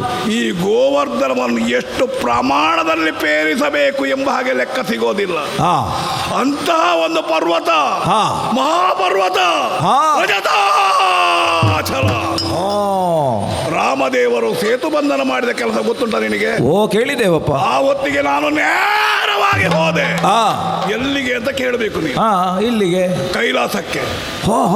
ಬಲಿಷ್ಠವಾದಂತಹ ಬಾಹುದ್ವಯಗಳಿಂದ ಕೈಲಾಸ ಪರ್ವತವನ್ನೇ ಆವಾಚಿ ಎತ್ತುವುದಕ್ಕೆ ಆರಂಭಿಸಿದೆ. ಓಹೋ, ಗಡ ಗಡ ಗಡ ಗಡ ಗಡ ಗಡ ಗಡ ಗಡ ಗಡ ಗಡ. ಕೈಲಾಸ ಪರ್ವತ ನಡುಗಿದ್ದು. ಕೈಲಾಸ ಪರ್ವತವೇ ನಡುವುದಕ್ಕೆ ಆರಂಭವಾಯಿತು. ಶಿವ ಸಾನ್ನಿಧ್ಯ ಕೈಲಾಸಾಗ್ರ ಭಾಗದಲ್ಲಿ ಪಾರ್ವತಿ ಸಮೇತ ಗುಹಾ ಗಣಪದೊಂದಿಗೆ ಗಣಪ್ರಮತರು ಎಲ್ಲರೂ ಬಂದು ಶಿವದೇವರು ನನ್ನನ್ನು ಅಪ್ಪಿ ಹಿಡಿದ್ರು. ಜಾಂಬವರೇ, ಕೈಲಾಸ ಪರ್ವತವನ್ನು ಎತ್ತದಿರಿ. ಹೌದಾ? ರಾಮ ಸೇತು ನಿರ್ವಿಘ್ನವಾಗಿ ನಡೆಯುತ್ತದೆ, ನನ್ನ ಆಶೀರ್ವಾದವಿದೆ ಎಂಬ ಹಾಗೆ ಆಶೀರ್ವದಿಸಿದ್ದು ಮಾತ್ರವಲ್ಲ, ಮತ್ತೆ ಪರಮ ಸಖ್ಯತನವನ್ನು ಅಂಗೀಕರಿಸಿದ್ರು. ಅಂದಿನಿಂದ ಇಂದಿನವರೆಗೆ ದಿನಕ್ಕೆ 3 ಬಾರಿ ಎಲ್ಲಿಗೆ? ಕೈಲಾಸ. ಹೌದಾ? ಮಾಡ್ತೇನೆ ಆರಾಧನೆ, ಶಿವಾರಾಧನೆ, ಬರ್ತೇನೆ, ಗುಹೆಯನ್ನು ಸೇರಿಕೊಳ್ತೇನೆ. ಇಂತಹ ಪ್ರಬಲನಾದಂತಹ ನನ್ನ ಎದುರು ಎಳ್ಳು ಮಾನವನಾಥ ನೀನು ಪೆಟ್ಟು ತಿಂದು ಸಾಹಿತ್ಯೋ ಅಲ್ಲ ನಡೀತೀಯೋ ಹೇಳು? ನೀನು ಆಡುತ್ತಿರುವ ಮಾತುಗಳನ್ನು ಕೇಳುವಾಗ ನಿನಗೆ ಹುಟ್ಟಿದ ಹಾಗೆ ನನಗೂ ಒಂದು ಸಂಶಯ ಹುಟ್ಟುವುದು. ಏನು? ಈಗ ನಾನು ಅದು ಮಣ್ಣಿನ ಹೆಂಟೆ ಅಂತ ಹೇಳ್ತಿ. ಹೌದು. ನಿನ್ನ ಹಾಗೆ ಹಿಂದೊಬ್ಬ ಎತ್ತುವುದಕ್ಕೆ ಹೋಗಿದ್ದಂತೆ ಪರ್ವತವನ್ನು, ಕೈಲಾಸ. ಆ ಕಾಲಕ್ಕೆ ರಾವಣನಾದವ ಅದನ್ನು ಎತ್ತುವುದಕ್ಕೆ ಹೋದಾಗ ಶಿವ ಒತ್ತಿದ. ಅವ ಬೊಬ್ಬೆ ಹಾಕಿದ್ರಿಂದ ಅಲ್ಲಿ ರಾವಣನಾದ ಅಂತ ನಾವು ಕತೆ ಕೇಳಿದ್ದು. ನನಗೆ ಅನ್ನಿಸುವುದು ರಾಮ ಸೇವೆಗೆ ಬೇಕಾಗಿ ನೀವು ಹೋದದ್ರಿಂದ ಬಹುಶಃ ಶಿವ ಬಂದು ನಿನಗೆ ಅನುಗ್ರಹ ಮಾಡಿದ್ದಿರಬೇಕು. ಅದು ಬಿಟ್ರೆ ಕೈಲಾಸಕ್ಕೆ ಹೋಗಿ ಶಿವನದ್ದಾದ ಆವಾಸ ತಾಣವನ್ನು ಇಲ್ಲ ಮಾಡಿಸ್ತೇನೆ ಅಂತ ಹೇಳುವ ಒಮ್ಮತನಕ್ಕೆ ಏನು ಅಂತ ಹೇಳಿ? ಅಲ್ಲ, ಅವ ಮಾಡಿದ್ದು ಭಕ್ತಿ, ನಾನು ತೋರಿದ್ದು ಶಕ್ತಿ. ಅದನ್ನೇ ಯಾರ ಮೇಲೆ ಅಂತ ಉಂಟು. ಆ ಶಂಭುವಿನ ಮೇಲೆ ಶಕ್ತಿಯನ್ನು ತೋರುವಲ್ಲಿ ರಾಮಕೃಪೆ ಎನ್ನುವುದು ಇದ್ದದ್ರಿಂದ ನೀನು ಬದುಕಿ ಬಂದೆ. ಇವತ್ತು ನನಗೆ ತುಲ್ಯನಾಗಿ ನನ್ನ ವಿರುದ್ಧ ಹೋರಾಟ ಮಾಡ್ತೀನಿ ಅಂತ ಆದ್ರೆ ನಿನ್ನ ಶಿರ ಗುಟ್ಟಿ ಕಳಹುತ್ತೇನೆ. ನೋಡೋಣ.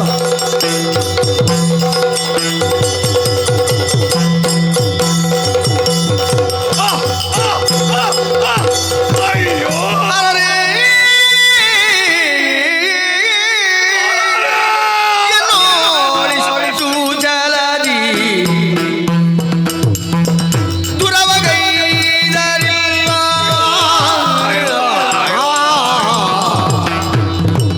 ವಿಶ್ವಂಭರೆಯ ಸೃಜಿಸಿದಂಥ ಮಹಾಪುರುಷ ನೀನೇಲಾ. ಆಶ್ಚರ್ಯ, ಇದು ಪರಮಾಶ್ಚರ್ಯ. ಎಂತೆಂಥ ದರೋಜರನ್ನು ಮೊಣಕಾಲಿಂದ ಕೊಟ್ಟಿ, ಮುಷ್ಟಿಯಿಂದ ತಟ್ಟಿ, ರೋಮಗಳಿಂದ ಅಟ್ಟಿ ಸೃಷ್ಟಿಗೊಳಿಸಿದ ದಿಟ್ಟ ಜಾಂಬವಂತ ಈ ಹೊತ್ತು ನಿನ್ನ ಕೈಯಿಂದ ಸೋಲನ್ನುಣ್ಣುವರೆಯಲ್ಲಿ ದರೆಗುರುಳುವಂತ ಆಯ್ತಲ್ಲ. ಯಾರು ಯಾರು ಯಾರು ನೀನಾರು ಹೇಳಬಯ್ಯ. ನಾನು ಯಾರು ಎನ್ನುವುದನ್ನು ಇನ್ನೂ ರಹಸ್ಯವಾಗಿ ಉಳಿಯುವಂತಹ ಸಮಯವಿದಲ್ಲ. ನಾನಾರು ಎನ್ನುವುದನ್ನು ಇದೋ ನಾಡು ಕಾಣಿಸಿಕೊಳ್ಳುತ್ತಾ ಇದ್ದೇನೆ. ಶರಣನೆಯವ ಧರಿಸು ಪಿಂಡಗೆ ವರದಿ ಹೆಣಗರಿದು. ಜಯ ಜಯ ಜಯ ಜಯ.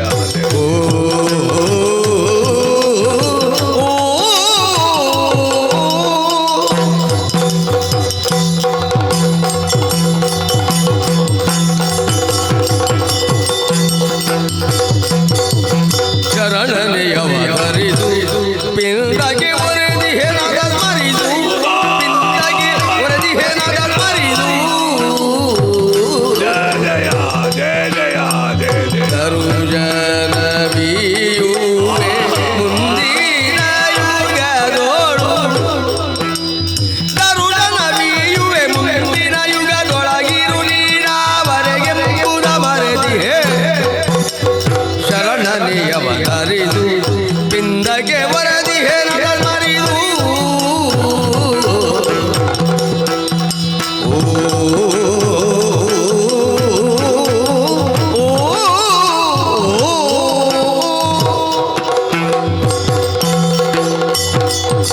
ಕಮಲ ಸಂಭವ ವಿನುತ ವಾಸವ ನಮಿತ ಮಂಗಲ ಚರಿತ ದುರಿತ ಕ್ಷಮಿತ ರಾಘವ ವಿಶ್ವ ಪೂಜಿತ ವಿಶ್ವಮಯ ಅಮಿತ ವಿಕ್ರಮ ಭೀಮ ಸೀತಾರಮಣ ವಾಸುಕಿ ಶಯನ ಖಗಪತಿ ಗಮನ ಕಂಜಜನಯ್ಯ.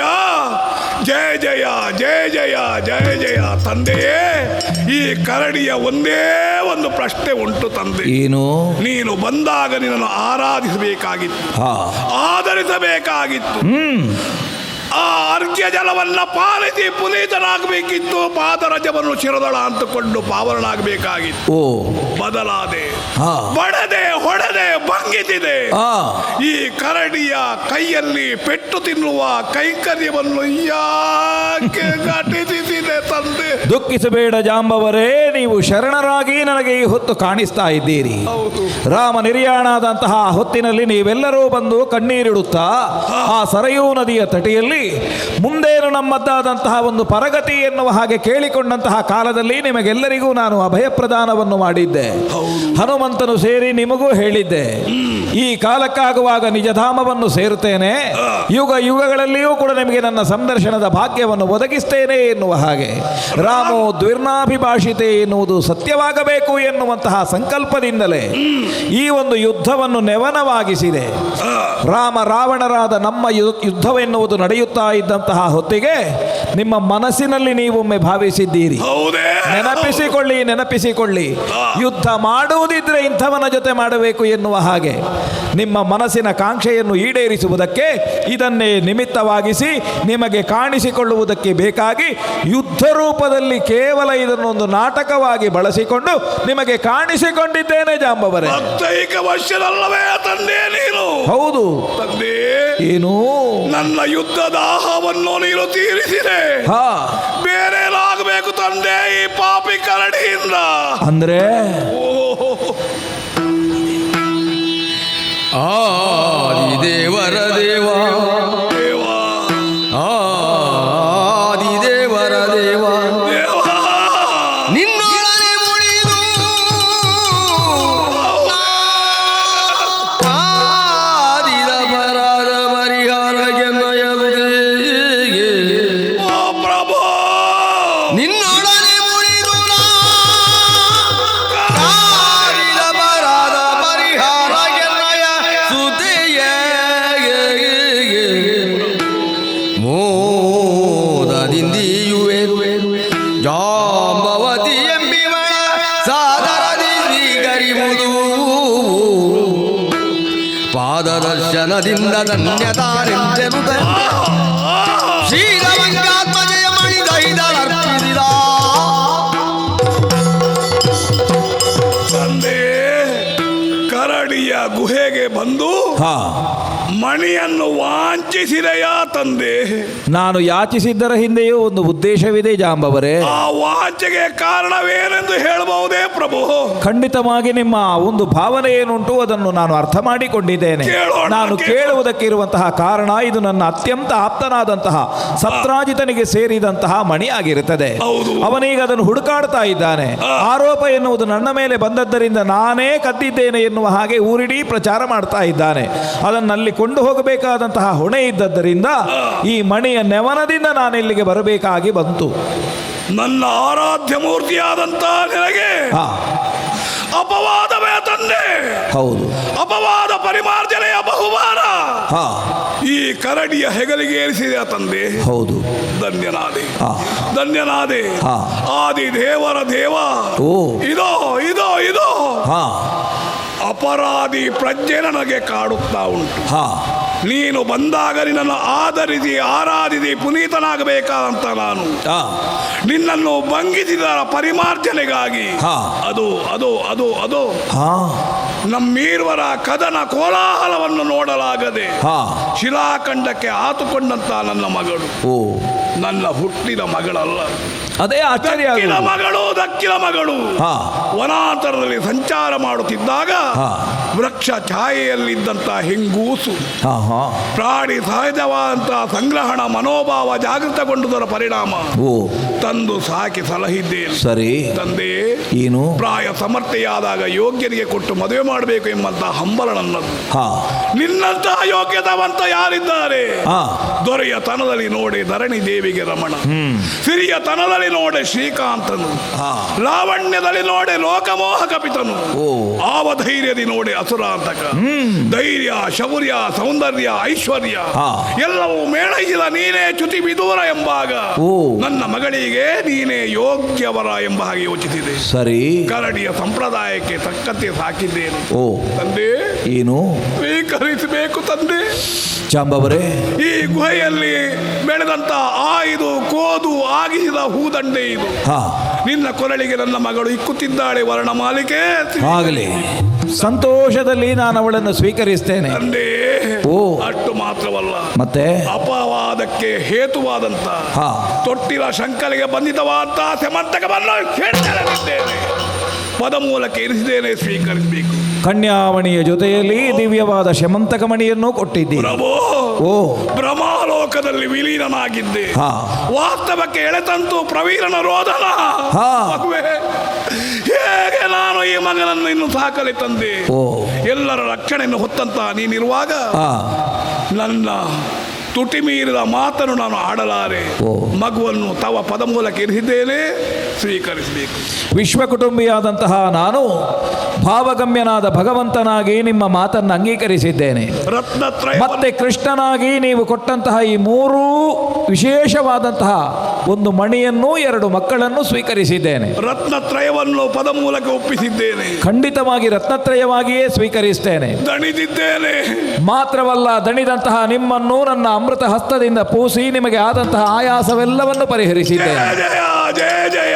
ಲೋಕಕ್ಕೆ ಒಂದು ಅನುಗ್ರಹವನ್ನು ಮಾಡುವುದಕ್ಕಿದ್ದೇನೆ. ವಿರಮಿಸುವುದಕ್ಕೆ ಅಪ್ಪಣೆಯನ್ನು ಯಾಚಿಸುತ್ತೇನೆ ತಂದೆ. ಚೌತಿಯ ದಿವಸದಂದು ಯಾರಾದರೂ ತಪ್ಪಿ ಚಂದ್ರಮನನ್ನು ನೋಡಿದರೆ, ನನಗೆ ಈ ಅಪವಾದ ಬರುವುದಕ್ಕೆ ಕಾರಣ ಚೌತಿಯ ಚಂದ್ರಮನನ್ನು ನೋಡಿದ್ದು.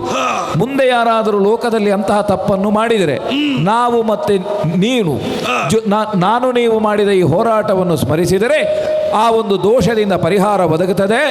ನನಗೂ ಹೊರಡುವುದಕ್ಕೆ ಅಪ್ಪಣೆಯನ್ನು ಕೊಡಿ, ಬಿಲದಿಂದ ನಿರ್ಗಮಿಸ್ತೇನೆ. ನೊಂದಿಗೆ ಮಿಳಿತವಾದಂತಹ ಕರಡಿಯ ಕತೆ ಮುಂದಕ್ಕೆ ಆರಾಧನಾ ಯೋಗ್ಯ ಗ್ರಂಥ. ಜಯ